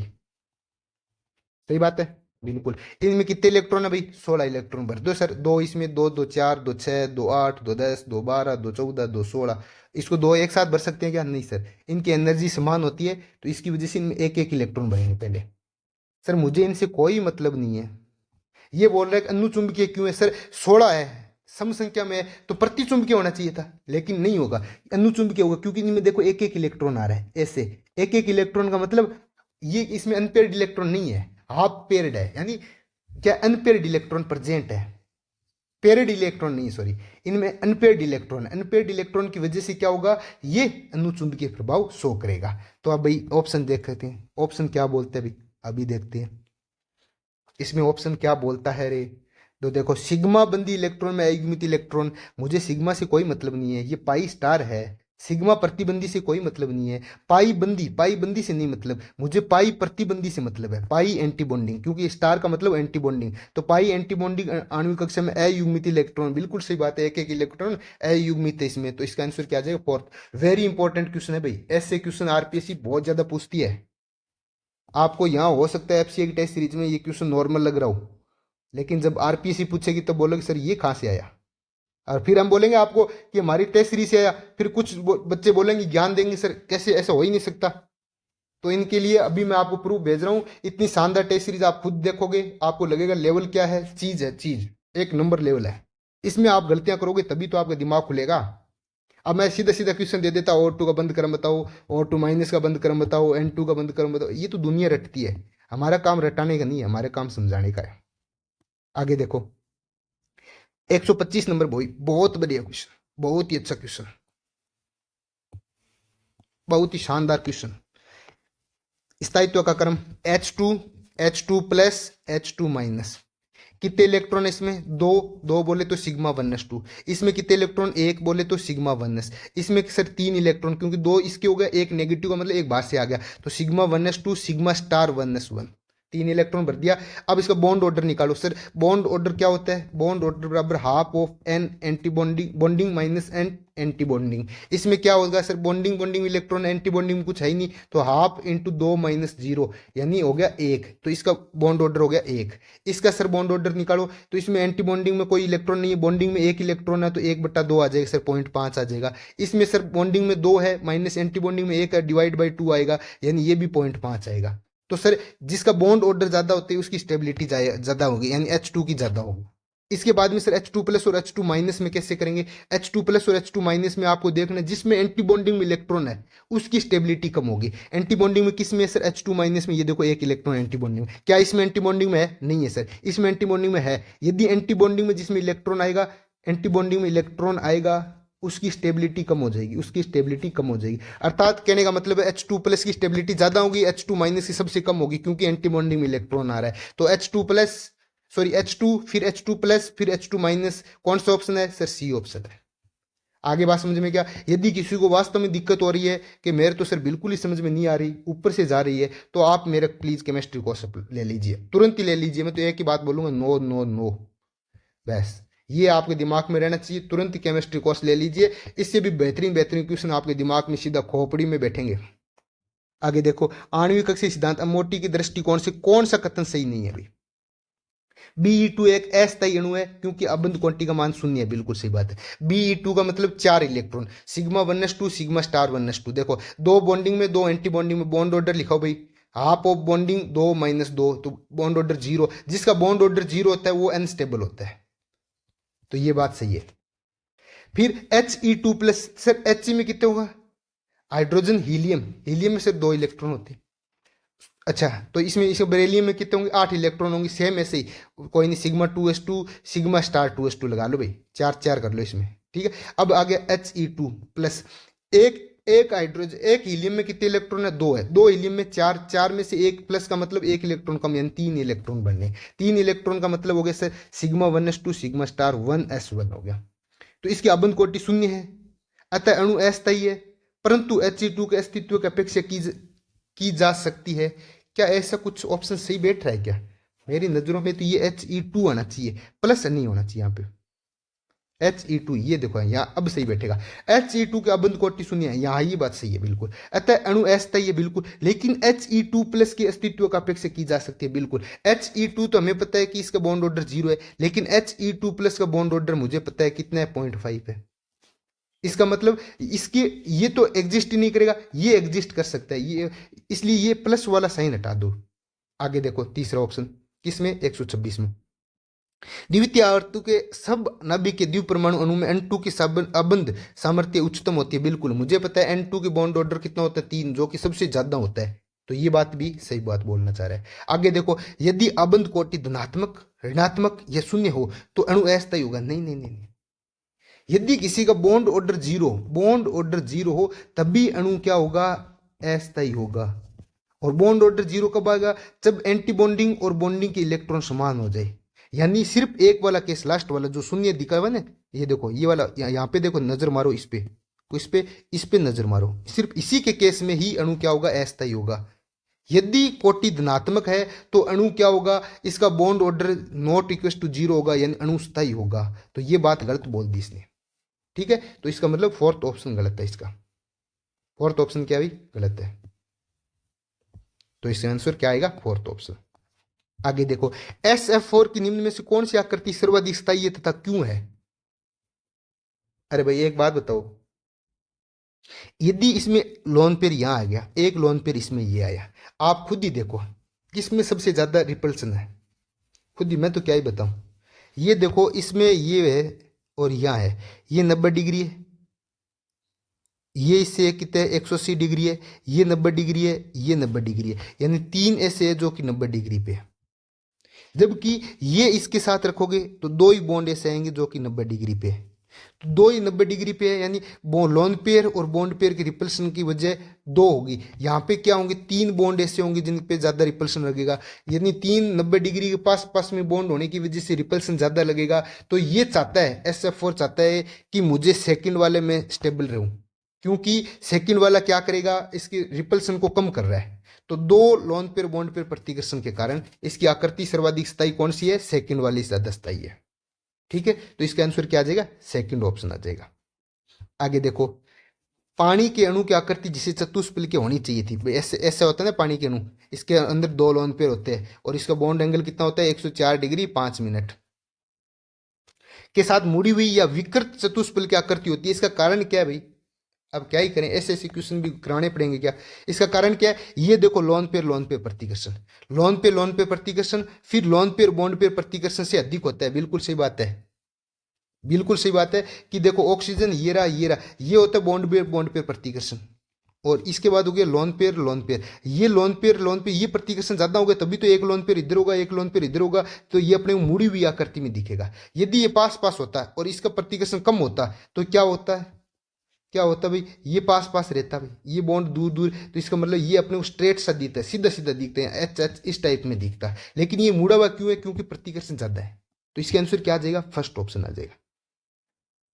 ये इसका आंसर क्या आ जाएगा, फर्स्ट ऑप्शन आ जाएगा। कौन सा सर, लोन पे प्रतिकर्षण किससे ज्यादा होता है, लोन पेयर बॉन्ड पेयर प्रतिकर्षण से अधिक होता है। मुझे ये पता है कि सर लोन पेयर सबसे ज्यादा होता है, फिर किसका प्रतिकर्षण होता है, बॉन्ड पेयर, फिर सबसे sorry bond pair lone pair, और फिर सबसे कम किसका होता है सर, बॉन्ड पेयर का होता है। ये तो ऑर्डर सबको पता ही होगा, ये ऑर्डर होने की वजह से इसका आंसर ये आएगा। आगे देखो, 4 द्विपरमाणुविक स्पीशीज दे रखी है और उसमें क्या पूछा आपको, आबंध कोटि का बढ़ता हुआ क्रम पूछा है।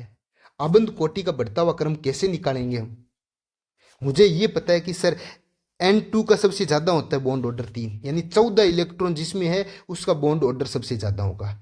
फिर 15 वाले का होगा, ऐसे लिखो आप, ऐसे लिखो, 14 वाले का 3 होता है, 15 वाले का 1, इस यदि 1 इलेक्ट्रॉन बढ़ाओगे तो बॉन्ड ऑर्डर 0.5 से कम होगा। फिर 16 वाले का 2 होगा, फिर 17 वाले का 1.5 होगा, इससे ऊपर वाले 13 वाले का क्या होगा, 2.5 होगा, 12 वाले का क्या होगा, 2 होगा। अब अपने को मैच कर लो सर। अब इनमें देखो कोई भी ऑप्शन उठा लो, मैं एक बार ये ऑप्शन उठा रहा हूँ, C224, देखो कार्बन 12 होते हैं और 2 इलेक्ट्रॉन 14 इलेक्ट्रॉन का बॉन्ड ऑर्डर 3 होना चाहिए, इसके बाद NO, N में 7 होते हैं, ऑक्सीजन में 8 होते हैं, 8 7 15, 15 इलेक्ट्रॉन का मतलब बॉन्ड ऑर्डर 2.5।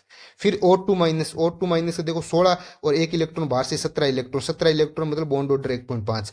He2 प्लस का मतलब सर देखो He हाइड्रोजन हीलियम यानी 4 इलेक्ट्रॉन होते हैं, दो एक में 2 होती है, 2 में 4, 4 एक ऊपर वाले प्लस यानी 3 इलेक्ट्रॉन बढ़ने हैं। 3 इलेक्ट्रॉन का मतलब हो गया sir sigma 1s2 sigma star 1s2। इसका बॉन्ड ऑर्डर निकालो आप, तो सर हाफ ऑफ 2 - 1 यानी 0.5 बॉन्ड ऑर्डर आएगा, तो इसका बॉन्ड ऑर्डर 0.5 होगा। तो सबसे ज्यादा बॉन्ड ऑर्डर सर 3 वाले का यानी C2 का, फिर सर NO का, फिर O2 का, फिर सबसे कम किसका He2 का। कौन सा ऑप्शन बैठ रहा है सर? फोर्थ ऑप्शन बैठ रहा है। कौन सा ऑप्शन बैठ रहा है सर? फोर्थ ऑप्शन बैठ रहा है। ये नोट करते जाओ भाई, तभी तो आएगा मजा। अदरवाइज तो क्या मैं पढ़ा दूंगा, आप पढ़ लोगे फिर भूल जाओगे। निम्न में से कौन सा अणुचुंबकीय नहीं है?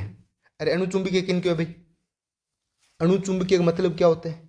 अणुचुंबकीय मतलब unpaired electron, unpaired electron present हो जिसमें। वो क्या O2 में होता है क्या? ऊपरी समझाया था, 20 समझाया था, ये रहा इन्हें और यू O2 के भाई अणुचुंबकीय है। आगे बात समझ में? बिल्कुल आगे। B2 में वह के बिल्कुल वह सर। कैसे? B का मतलब होता है 5 और B2 का मतलब 10 इलेक्ट्रॉन। कैसे भरेंगे सर इनमें? Sigma 1s2 sigma star 1s2 sigma 2s2 sigma star 2s2। Sir इसके बाद में यदि 14 से कम इलेक्ट्रॉन है तो क्या भरेंगे भाई? π2px π2py भरेंगे। सर 10 भरो भाई, 2 4 6 8 1 9 और 1 10। ये क्या है सर? एक एक इलेक्ट्रॉन किसको बता रहे हैं? अनपेड को बता रहे हैं, तो इसमें भी अनपेड इलेक्ट्रॉन है, इसका मतलब अणुचुंबकीय है। फिर से 8 7 15, 15 इलेक्ट्रॉन वाला तो वैसे ही अणुचुंबकीय होते हैं। जो विषम संख्या में होते हैं वो तो सारे अणुचुंबकीय होते हैं। फिर आगे देखो CO8 है 14, 14 वाले क्या होता है? 14 मतलब N2 के बराबर होता है प्रतिचुंबकीय। कोई भी इलेक्ट्रॉन इसमें खाली नहीं होता, सारे पेयर्ड इलेक्ट्रॉन होते हैं, तो ये अणुचुंबकीय नहीं हो सकता है। इसका मतलब CO। ये मैं बोल रहा हूँ, एक दो बार प्रैक्टिस कर लो, आपके दिमाग में छप जाएंगे। ये क्वेश्चन फिक्स क्वेश्चन है रे, इनमें से डायरेक्ट ऐसे ही क्वेश्चन पूछेगा आरपीएससी भी, क्या ही पूछ लेगी इनमें, फिक्स क्वेश्चन है ये। आगे देखो 131, दी गई प्रजातियों में से समसंरचनात्मक युग्मों को पहचान कीजिए। समसंरचनात्मक मतलब जिसकी संरचना समान हो, जिसकी संरचना समान हो। अब संरचना कैसे समान होगी? जिसका संकरण समान आए, और या फिर जिसके संकरण समान नहीं हो लेकिन संकरण के बाद में लोन पे सेट होने के बाद में उसकी आकृति बनाए हम, तो वो समान दिखनी चाहिए। सर सेकंड ऑप्शन देखेंगे हम, सीधा सीधा अगर आप ये काम आप खुद करना, एक एक ऑप्शन चेक करने वाला। सर इसका क्या हो गया? sp3 की क्या होती है? टेट्राहेड्रल संरचनात्मक होती है। NH4 सर प्लस में, इसमें भी कोई लोन पेयर नहीं होगा, इसकी भी क्या होगा सर? sp3 होगा, तो ये भी टेट्राहेड्रल, दोनों की आकृति समान है सर। फोर्थ ऑप्शन है। एक एक को आप चेक करते रहना। आप एक ऑप्शन मैं चेक करवा देता हूं, इसके अलावा बाकी आप चेक कर लेना। अरे भाई ज्यादा यदि कोई बोले मेरे तो पूरा चाहिए तो केमिस्ट्री कोर्स ले लो आप। एक एक ऑप्शन क्या वहां पे एक एक चीज समझाएंगे आपको। NF और F एक लोन पेयर, फिर BF और F और F। सर इसका क्या होगा? 3 बॉन्ड पेयर है, एक लोन पेयर, टोटल 4 यानी संकरण sp3। इसमें सर 3 बॉन्ड, 3 सिर्फ क्या बॉन्ड पेयर है, कोई लोन पेयर नहीं, तो sp2। इन दोनों की आकृति अलग अलग होगी सर। ये 3 वाला है पिरामिडल आकृति है इसकी, और ये सर 2 है sp2 है प्लेनर है। क्या इनकी आकृति समान है? क्या नहीं है, तो ये वैसे ही गलत हो गया, समझे? ऐसे ही अपने को एक एक चेक करना है, ऐसे ही सेम सबको चेक करना है। आगे देखो 132 नंबर, निम्नलिखित अणुओं में से किस में सिग्मा 2pz आणविक कक्षक π2px π2pu आणविक कक्षक बाद में भरा जाता है? अरे भाई बताओ भाई, π2px के बाद में भरा जाता है, इसका मतलब ये पहले भरा जाना चाहिए, यानी π2px और π2pi पहले भरेगा, उसके बाद सिग्मा 2pz। अरे पहले किस में भरता है सर? ये तो पहले बढ़ता है 14 इलेक्ट्रॉन से कम वालों में। इसका मतलब ये 14 इलेक्ट्रॉन से कम वाले इलेक्ट्रॉन के बारे में बात कर रहा है। 14 से कम इलेक्ट्रॉन, 14 या 14 से कम इलेक्ट्रॉन के बारे में बात कर रहा है। तो सर कौन सा ऑप्शन है? इसमें तो 16 इलेक्ट्रॉन है सर, इसमें 20 इलेक्ट्रॉन है, इसमें 18 इलेक्ट्रॉन है, इसमें 14 इलेक्ट्रॉन है। इसका मतलब किसके बारे में बात कर रहा है? नाइट्रोजन के बारे में बात कर रहा है। ऐसे क्वेश्चन, ये तो क्वेश्चन आपको लोचक पाते हैं, ऐसे क्वेश्चन गलत करोगे फिर आप यहां समझोगे, फिर वापस समझोगे, अपने दिमाग पे जोर लगाओगे, खोपड़ी पे जोर लगाओ, फिर आपको पता चलेगा अरे यार मैं तो ये सोच ही नहीं पाया था, सर तो बिल्कुल सिंपल तरीके से बता दिया, मैं तो पता नहीं क्या सोच रहा था, ख्यालों में डूब गया, कैसे करेंगे, फिर मैंने छोड़ दिया, मैंने तुक्का लगा दिया। लेकिन सर ने बहुत सिंपल तरीके से समझाया। खोपड़ी में अपने थोड़ा सा प्रेशर दो, प्रेशर दोगे तो आपके कंसेप्ट अपने आप धीरे धीरे डेवलप हो जाएंगे। आगे बात करते हैं 133 नंबर की। निम्नलिखित अणुओं में से कौन सा बंध क्रम चुंबकीय प्रकृति और स्थायित्व के अनुसार सही है? कर लो भाई, अब तो इतनी करा दिया, अब आपको क्या ही करवाऊं बार बार। 14 होता है, इसके इलेक्ट्रॉन कितने? 14। 14 बॉन्ड ऑर्डर 3। एक इलेक्ट्रॉन कम करोगे बॉन्ड ऑर्डर 2.5। एक इलेक्ट्रॉन बढ़ाओगे तो भी बॉन्ड ऑर्डर 2.5। 2 इलेक्ट्रॉन कम करोगे तो बॉन्ड ऑर्डर 2 हो जाएगा। तो पहले तो इनका मैच करो। ये 3 है, ये फिर भी सही मैच हो रहा है। ये 2.5 है, ये फिर भी से मैच हो रहा है।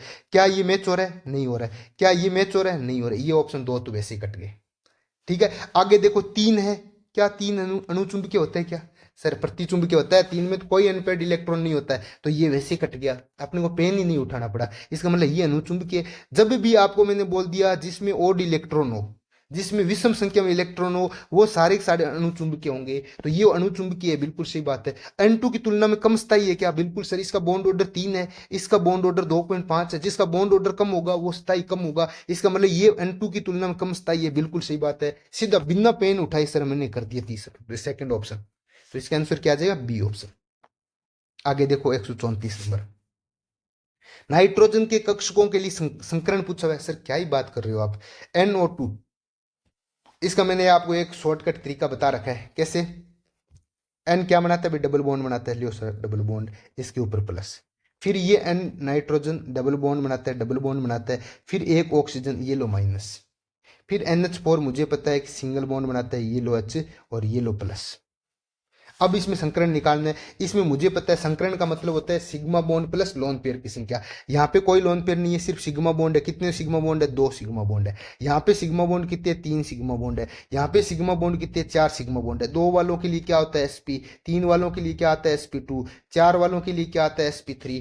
sp sp2 sp3। कौन सा सही संकरण? ये रहा सेकेंड ऑप्शन। इसके लिए मैं आपको शॉर्टकट तरीका खूब बता रखा हूँ, आगे भी बताता रहूंगा। धीरे धीरे आप हमारे साथ अपडेट रहना। आपको यूट्यूब पे अच्छे अच्छे तरीके बताऊंगा मैं संकरण निकालने के। निम्न में से किसकी ज्यामिति चतुष्फल की? चतुष्फल क्या मतलब? sp3 संकरण।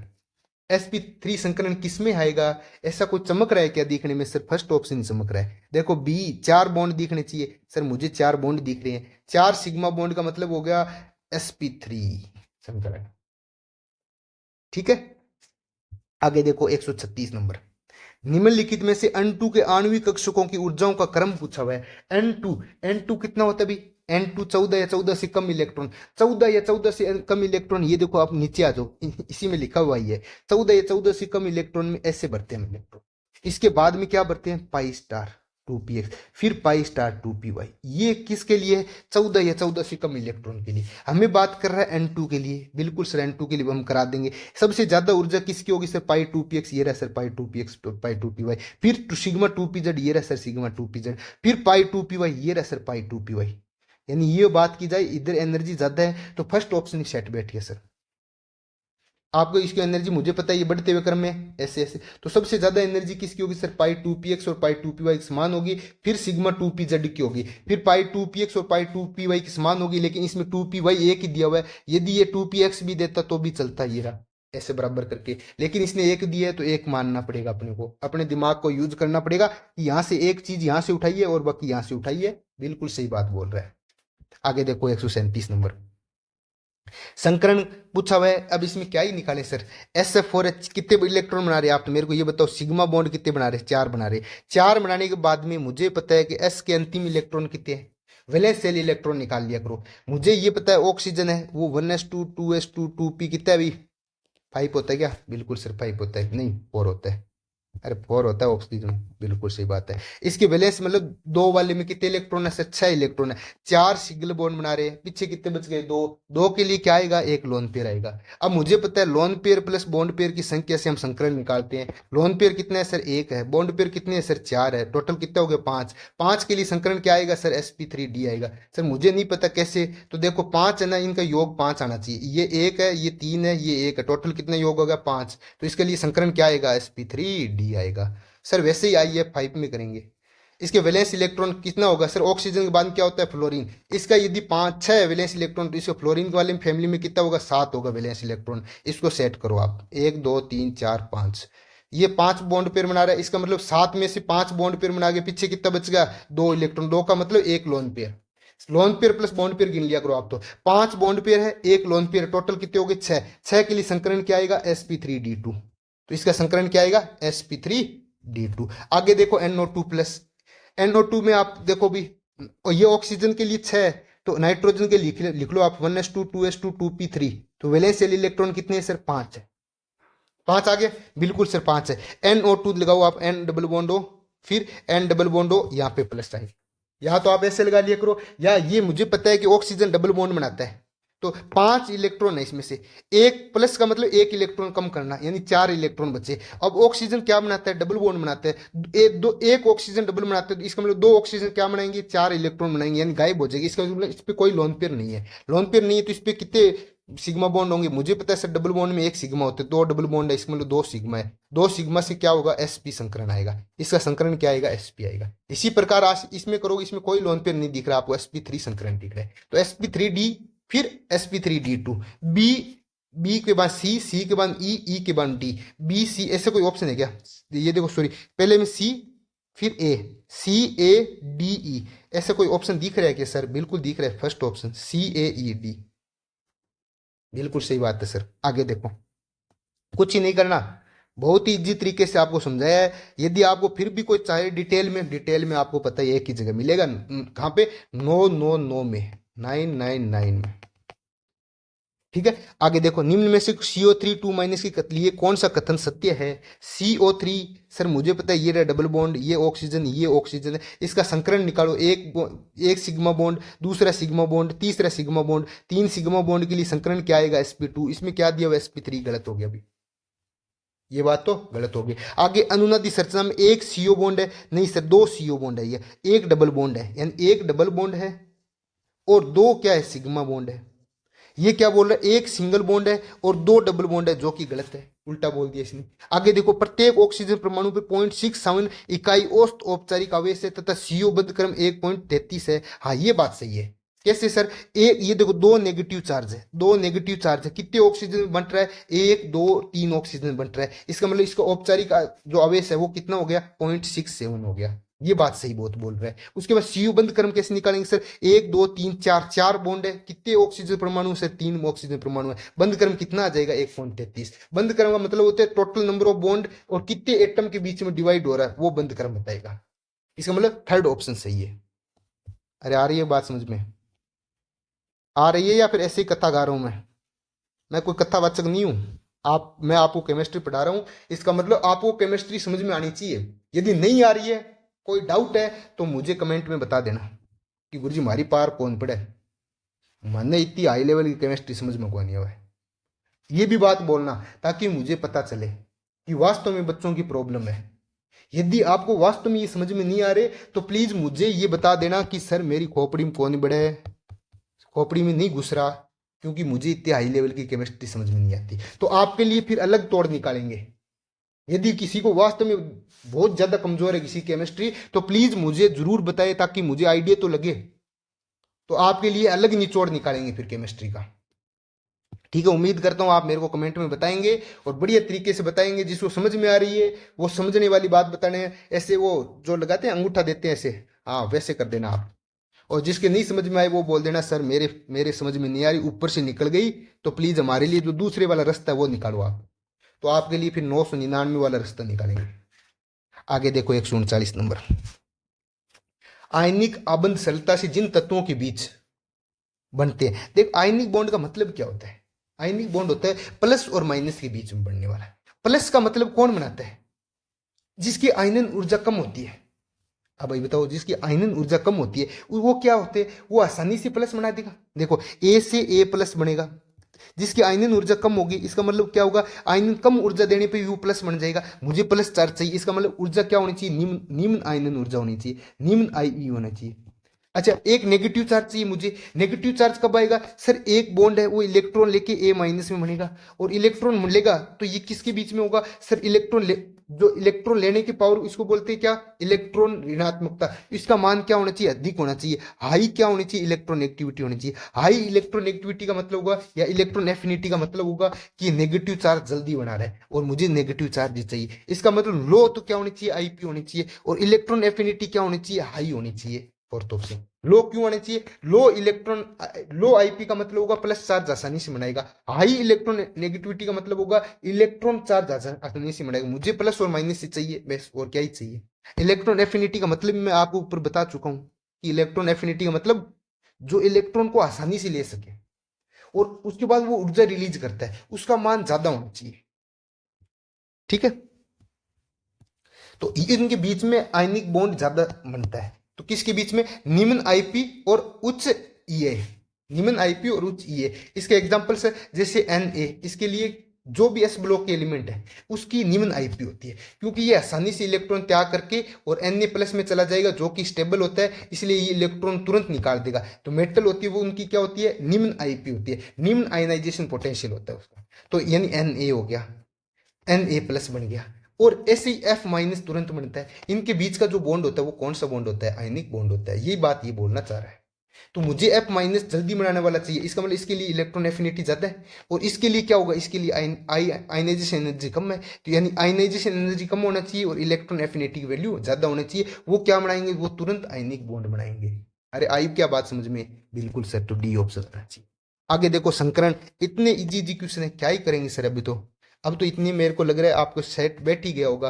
कौन सा सुमेलित नहीं है सर? मुझे ये पता है, XeO3 देखो, ये रहा double bond double bond double bond, इसके वैलेंस शेल में 8 इलेक्ट्रॉन होते हैं, 6 बॉन्ड बना गया, तो पीछे एक लोन पेयर बच गया। तो इसमें 3 सिग्मा बॉन्ड, एक लोन पेयर, टोटल कितने हो गए? 4 सर, sp3 संकरण है, और सभी लोन पेयर और 4 के साथ में। तो मुझे पता है NS3 वाले इस ऐसे स्ट्रक्चर याद आती है, वर्ग पिरामिड, बिल्कुल सर, त्रिकोणीय पिरामिड आ गया, सॉरी त्रिकोणीय पिरामिड, ट्राइंगुलर पिरामिडल, ये पहला ऑप्शन सही है।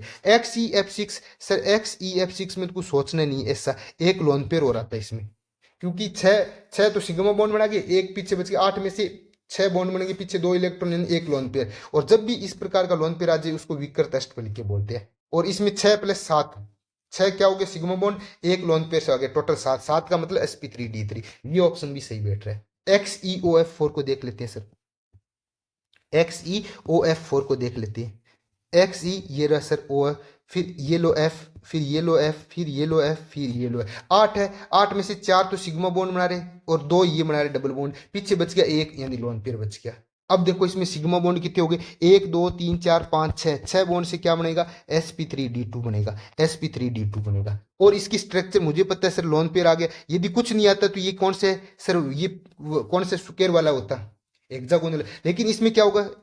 एक लोन पेयर आगे तो ये पिरामिड हो गया। ये बात सही है, बिल्कुल सर है। आगे देखते हैं XeF2, XeF2 सर, ये लो XeF2, ये लो, आगे 2 बॉन्ड बना के 8 होते हैं टोटल, इसमें 22 इलेक्ट्रॉन, 2 बॉन्ड बना रहे हैं, पीछे बच के 6 के लिए 3 लोन पेयर हो गया सर, ये लो 3 लोन पेयर हो गए। तो इसका जो संकरण है वो कौन सा आएगा? 1 2 3 4 5 के लिए क्या आएगा संकरण सर? sp3d, इसमें sp3d दे रखा है, बिल्कुल सही बात है सर।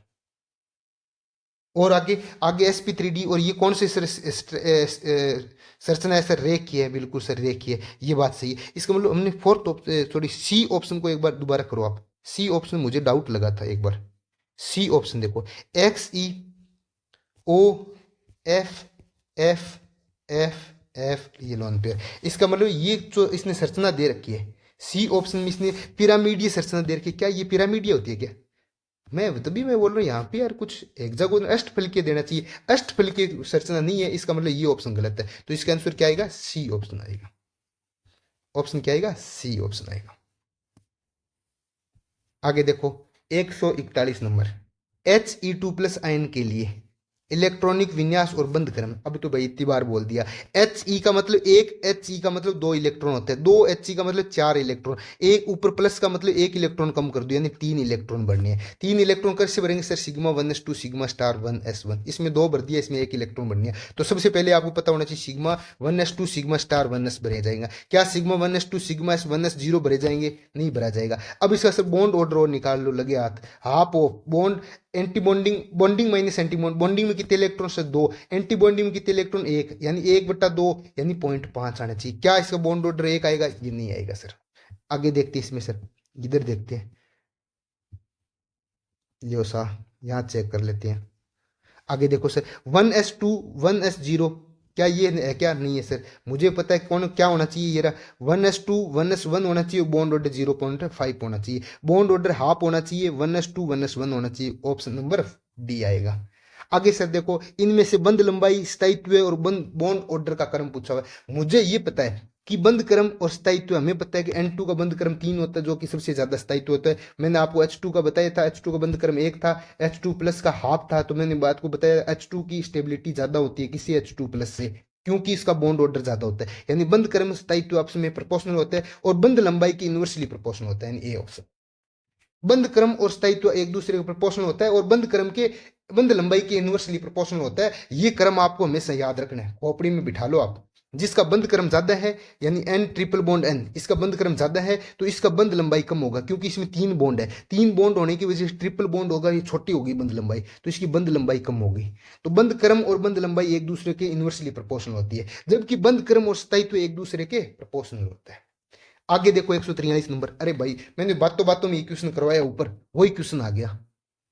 अरे मैंने ये बातों बातों में ऊपर ही करवाया था। देखो सर, एक तो आपको विश्वास नहीं होता ये रहा।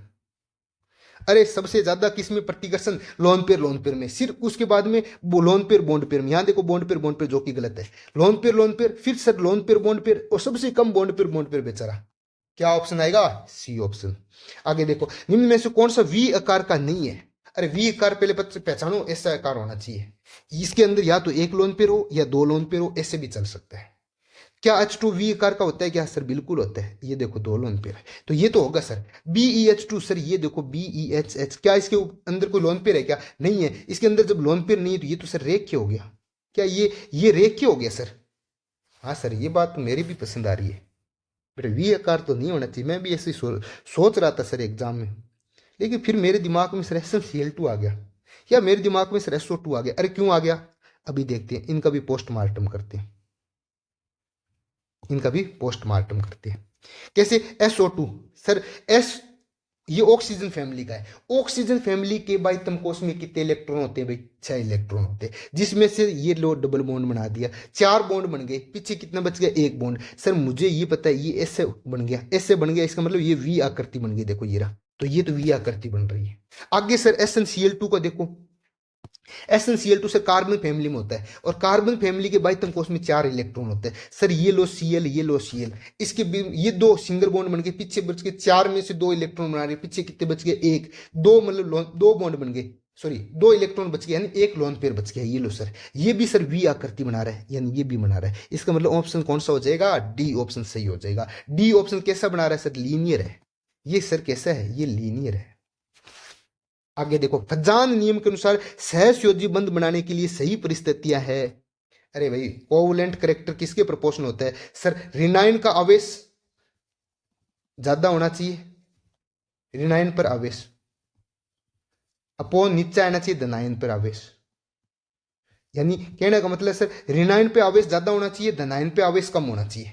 तो छोटा धनायन होना चाहिए सर, छोटा धनायन होना चाहिए और बड़ा रिनाइन होना चाहिए। बिल्कुल सही बात। कोवलेंट करेक्टर किसके? रिनाइन के प्रोपोर्शनल होगा, यानी रिनाइन जितना बड़ा होगा कोवलेंट करेक्टर उतने ज्यादा होगा। धनायन की इनवर्सली प्रोपोर्शनल होगा, यानी धनायन छोटा होना चाहिए। लियो साहब, बिल्कुल सही बात है भाई। आगे देखो सर 146 नंबर। क्या मजा आ रहा है क्या आपको?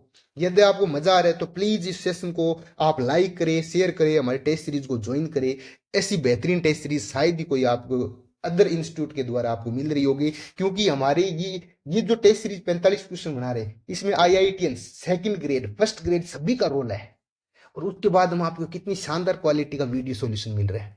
शायद ही ऐसा कोई वीडियो सॉल्यूशन आपको देता होगा। यदि आपको पसंद आए तो प्लीज फैला दो सारे ग्रुपों में, अपने साथियों का भला कर दो और हमारे से ज्वाइन करवाओ, ताकि अपने साथी भी सिलेक्ट हो, आप भी सिलेक्ट हो और हमारा भी नाम हो, और हम भरपूर मेहनत करें। हमारे अंदर एक एनर्जी लेके आओ कि सर हम भी कोर्स ले रहे हैं। जितने ज्यादा आप टेस्ट सीरीज लोगे, हमारे अंदर एक एनर्जी मिलेगी और भी अच्छे अच्छे क्वेश्चन आपके बीच में लेके आएंगे।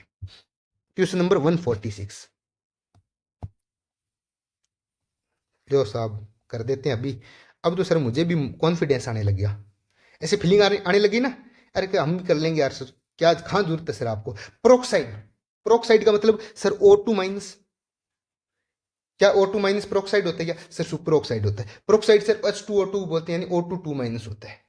O2 माइनस होते हैं। ये 5 पूर्णतः भरे हुए प्रतिबंधी आणविक कक्षक होते हैं। सर पहले मुझे कुछ ही नहीं समझ में आ रहा, पहले मुझे एक इसका विन्यास भरने दो। सर कैसे करेंगे, तो sigma 1s, sigma star 1s, sigma 2s, sigma star 2s।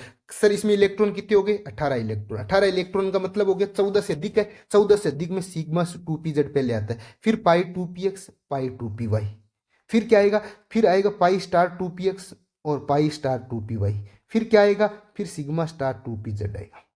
कितने इलेक्ट्रॉन बनने इसमें, इसमें 18 इलेक्ट्रॉन बने।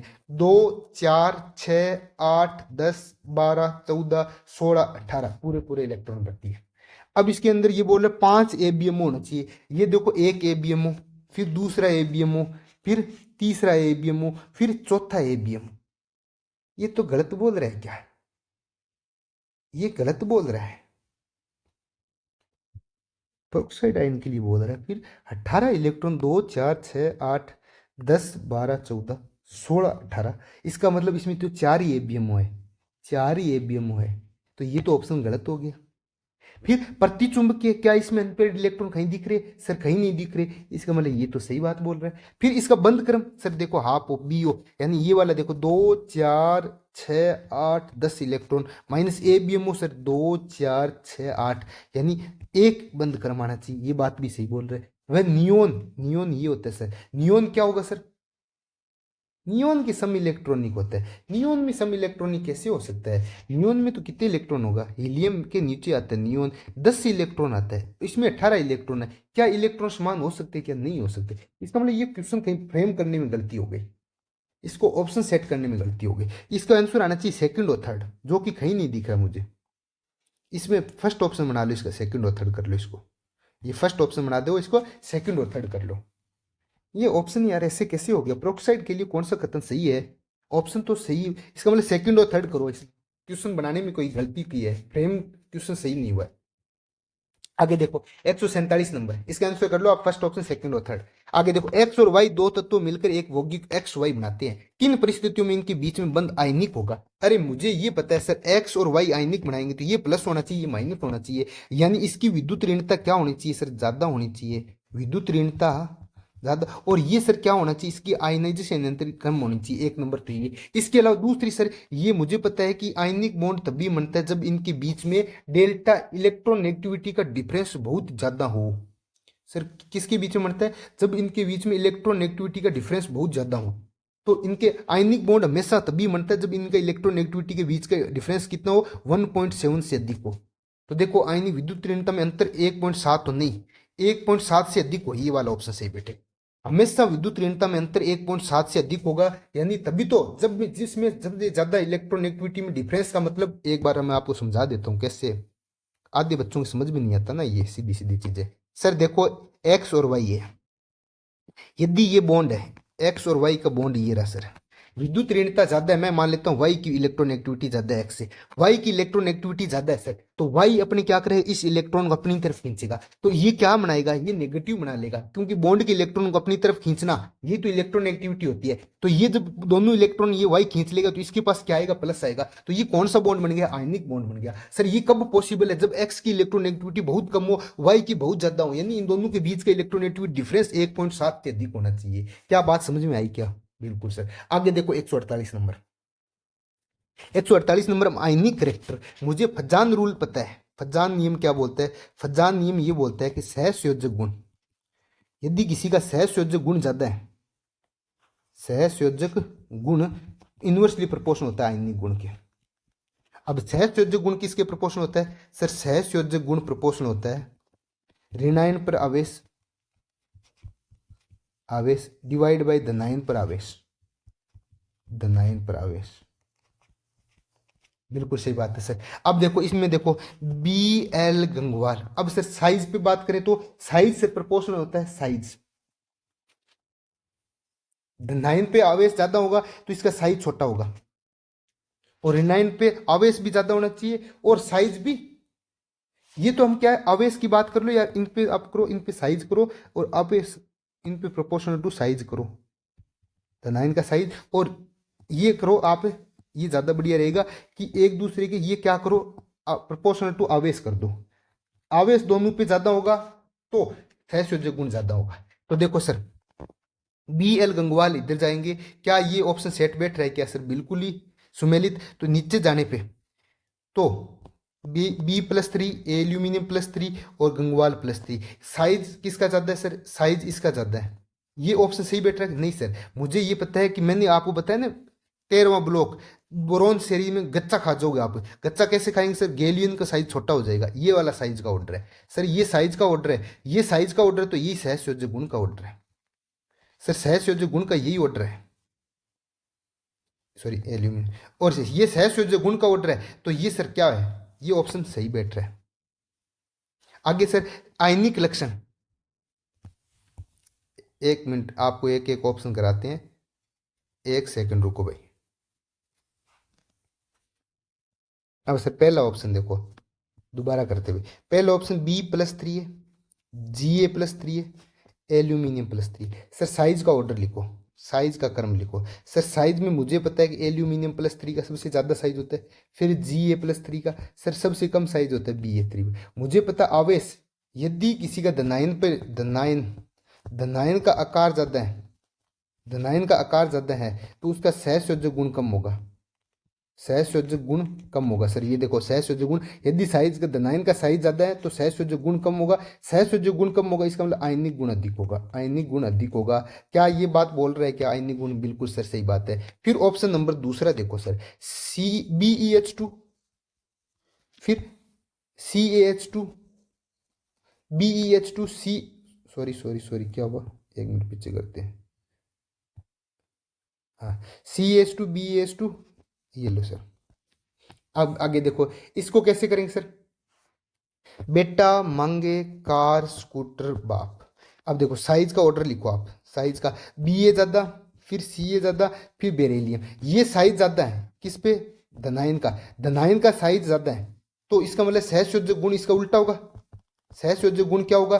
धनायन का साइज ज्यादा है, हीरा धनायन का नीचे वाला साइज ज्यादा है, तो सहसयोज्य गुण छोटा होगा, तो इसको वाला सहसयोज्य गुण किसका ज्यादा? उल्टा हो जाएगा, Be, फिर Ca2+, फिर Ba2+। इसका मतलब आयनिक गुण इसका भी उल्टा हो जाएगा, तो आयनिक गुण वापस ये आ जाएगा सर, Ba2+ का, Ca2+ का और Be2+ का। क्या ये ऑप्शन दिया हुआ Ba2+ का? बिल्कुल सर सही बात है। आगे देखो, इनमें से सर मुझे ये पता है कि NaCl, Li Na, फिर Be2+, जिसका साइज ज्यादा है, जिस पे आवेश ज्यादा है, आवेश ज्यादा है, उस पे सहसयोज्य गुण ज्यादा होगा।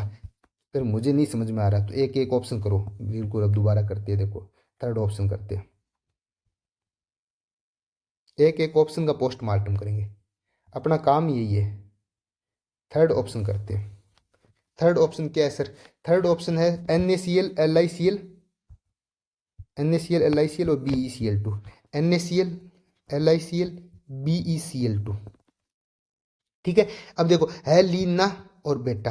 अब देखो, यदि इस पे क्या है, ये +2 चार्ज है, इस पे +1 चार्ज है, +1 चार्ज। यदि धनायन पे आवेश ज्यादा है, ये रहा, आवेश ज्यादा है तो सहसयोज्य गुण ज्यादा होगा। इनका मतलब +1 से बजाय +2 वाला सबसे ज्यादा सहसयोज्य गुण रखेगा, तो सहसयोज्य गुण इन दोनों में कंपैरिजन करेंगे तो सबसे ज्यादा BeCl2 का होगा। इन दोनों में बात करेंगे तो इनमें से चार्ज साइज देखेंगे, साइज किसका ज्यादा सर? Na का साइज ज्यादा, किससे? Li से। साइज ज्यादा यदि धनायन का, ये रहा धनायन का साइज ज्यादा, तो सहसयोज्य गुण कम हो जाएगा। इसका मतलब सहसयोज्य गुण कम होगा, तो Na का सहसयोज्य गुण साइज ज्यादा है, ये साइज है, तो इसका उल्टा किसको होगा? सहसयोज्य गुण होगा, यानी LiCl होगा, फिर NaCl होगा। अब सर आयनिक तो इसके उल्टा होता है, आयनिक क्या होगा सर? NaCl का सबसे ज्यादा होगा, फिर LiCl का, फिर BeCl2 का।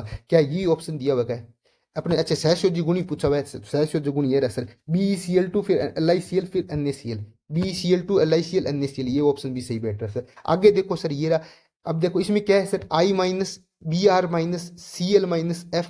सर मुझे पता है कि यदि ऋणायन पे आवेश ज्यादा होगा, ऋणायन का साइज ज्यादा होगा, तो सहसयोज्य गुण ज्यादा होगा।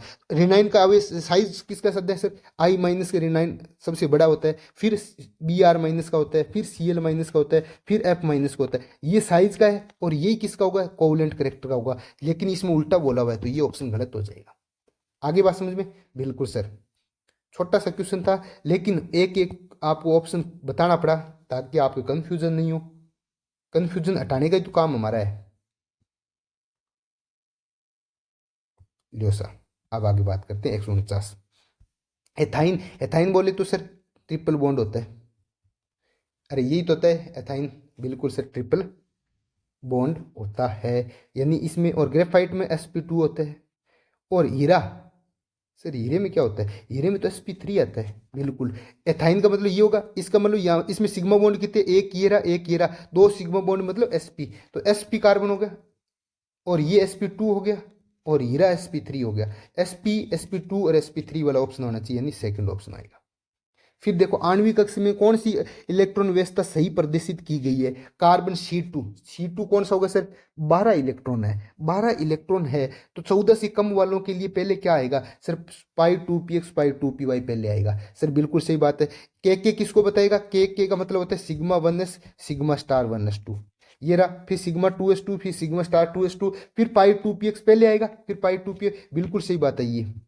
Li2 सर, Li लिथियम क्या होगा, हाइड्रोजन हीलियम लिथियम, 3 इलेक्ट्रॉन है, 2 लिथियम मतलब 6 इलेक्ट्रॉन है, तो सर इसमें देखो sigma 1s sigma star 1s sigma 2s, अब देखो 2 4 6 इलेक्ट्रॉन, ये ऐसी व्यवस्था है। इसमें ये क्या बोल रहा है, 1 इलेक्ट्रॉन, जो कि गलत है। कितने इलेक्ट्रॉन आने चाहिए, 2 इलेक्ट्रॉन आने चाहिए। फिर सर O2 कई बार बता दिया मैंने आपको, O2 में क्या आएगा सर, O2 में सिग्मा पहले आएगा, बिल्कुल सही बात है। तो देखो O2 में कितने इलेक्ट्रॉन बनेंगे, 16 इलेक्ट्रॉन बनेंगे, 2 4 6 8 10 12 14, फिर इसमें 16 के लिए इसमें 2 इलेक्ट्रॉन भर रखे हैं, 2 नहीं आके एक इलेक्ट्रॉन आएगा इसमें, इसलिए ये गलत है। फिर सर N2 में क्या होगा, 14 इलेक्ट्रॉन भरेंगे। ये देखो के का मतलब सर सिग्मा 1s और सिग्मा स्टार 1s, L का मतलब sigma 2s sigma star 2s, ये अपने को याद रखना है ऐसे, के का sigma 1s sigma star 1s, L का मतलब sigma 2s sigma star 2s। फिर सर N2 का मतलब पाई पहले आएगा, पाई पहले आ गया सर, बिल्कुल सही बात है, π2py π2pz। कितने इलेक्ट्रॉन बढ़ने सर, 14 इलेक्ट्रॉन बढ़ने, 2 4 6 8 10 12, फिर 14 सर 2 बढ़ने चाहिए, इसमें तो 1 इलेक्ट्रॉन है, जो कि गलत है। इसका मतलब ये इलेक्ट्रॉन ए ऑप्शन। अब देखो भाई, मैंने आपको केमिस्ट्री बड़ी ईमानदारी से करवाई है, 1.5 घंटे जरूर लगाए, लेकिन ऐसा पोस्टमार्टम करवाया कि केमिस्ट्री आपकी सारी समझ में आ जाएगी। यदि आपकी केमिस्ट्री सारी समझ में आ रही है, आपको लग रहा है कि सिर्फ वास्तव में मजा आ रहा है, तो आपको मैं एक बात बता, देखो इस प्रकार से हम आपको ऑनलाइन अपलोड करेंगे। ये रहा, ये देखो ऑनलाइन पैटर्न इस तरह से, ये आपको हम ओएमआर शीट देंगे, और उसके बाद आपको आंसर की देंगे। आप क्या करो, इनका प्रिंट निकालो, इस ओएमआर में भरो, और ऐसे फीलिंग लो कि जैसे ऑफलाइन ही पेपर दे रहे हैं। यदि वास्तव में आपको समझ आया, तो आप क्या करो, एक तो हमारे टेस्ट सीरीज परचेज करो, क्योंकि इसमें सर क्वालिटी बहुत अच्छी है। क्यों परचेज करूं भाई मैं, सर क्यों करूं, क्योंकि इसमें क्वालिटी बढ़िया, इसमें आपको IITian पढ़ा रहा है, इसके अलावा सर इसमें सेकंड ग्रेड वाले पढ़ा रहे हैं, इसके अलावा सर इसमें फर्स्ट ग्रेड वाले पेपर बना रहे हैं। बहुत ही शानदार क्वालिटी मिल रही है आपको टेस्ट सीरीज की, टेस्ट सीरीज लो। इसके अलावा यदि किसी की केमिस्ट्री वीक है, तो भाई हमारा काम क्या है, केमिस्ट्री स्ट्रॉन्ग कराने का ही तो काम है, तो हमारे 999 वाला कोर्स लो ना। केमिस्ट्री स्ट्रॉन्ग नहीं हो तो फिर आप मेरे को बोलना कि सर आपने मेरे को धोखे में रखा, अंधेरे में रखा, आपका कोर्स लेने के बावजूद मेरी केमिस्ट्री सही नहीं हुई, फिर आप मेरे को ओळबा देना। पहले आप ओळबा मत देना कि सर मुझे कुछ नहीं आ रहा, पहले आप 999 वाला कोर्स लो, उसमें मैं जो पढ़ा रहा हूँ वो पढ़ो, डीपीपी करा रहा हूँ मैं आपको, लगभग 100 क्वेश्चन करा रहा हूँ, वो क्वेश्चन करो, फिर मैं डीपीपी के वीडियो सॉल्यूशन करा रहा हूँ, आप वीडियो सॉल्यूशन देखो, फिर आप उसका रिवीजन करो, फिर आपको यदि नहीं समझ में, फिर आप मेरे को बोलना। अरे मैं गारंटी दे रहा हूँ, 100 क्वेश्चन इसके करवा दिए, 50 क्वेश्चन आपको PYQ करवा दिया, और इसके अलावा 50 क्वेश्चन हमारे टेस्ट पेपर के आगे, 200 क्वेश्चन आपने कर ली ईमानदारी से, तो आपके 100% क्वेश्चन सही होंगे ही होंगे। यदि आपने तसल्ली से, दिल से, दिमाग से, समझ के यदि क्वेश्चन कर लिया, तो RPSC क्वेश्चन कहाँ से पूछेगी, फिर पूरी NCERT आपको करवा दें। इसलिए यदि वास्तव में कोई परेशानी हो रहा है, ऐसा लग रहा है कि सर मुझे केमिस्ट्री वास्तव में समझ में नहीं आ रही, आपके लिए ऑफर है 999। आप उसका लिंक मैं आपको डिस्क्रिप्शन में दे दूंगा ऐप का, तुरंत ऐप डाउनलोड करो, और वहां पे 999 सेकंड ग्रेड केमिस्ट्री कोर्स दिखेगा, उसको परचेज करो और इंजॉय करो केमिस्ट्री को। अभी अपने पास 8 महीने पड़े हैं, मैं आपको 10 मई से पहले पहले कोर्स करा दूंगा। कितने मई से पहले पहले, 10 मई से पहले पहले कोर्स कंप्लीट हो जाएगा। 10 मई से पहले पहले आप क्या करो, उस कोर्स को आनंद के साथ पढ़ो, उसके बाद उसका रिवीजन करो, उसके बाद उसमें प्रैक्टिस करो, आनंद के साथ आपके 40+ क्वेश्चन सही होंगे। नहीं होंगे तो आप मेरे को बोल देना कि सर सही नहीं हुए। ठीक है, मिलते हैं एक नए वीडियो में, तब तक के लिए धन्यवाद। इस वीडियो को अच्छा लगे लाइक शेयर सब्सक्राइब अपने फ्रेंड्स तक भेज दीजिए, और आप बता दीजिए कि एक IITian ऐसा भी है जो हमारे को ऐसी इतनी इजी तरीके से केमिस्ट्री समझा रहा है। ठीक है, धन्यवाद।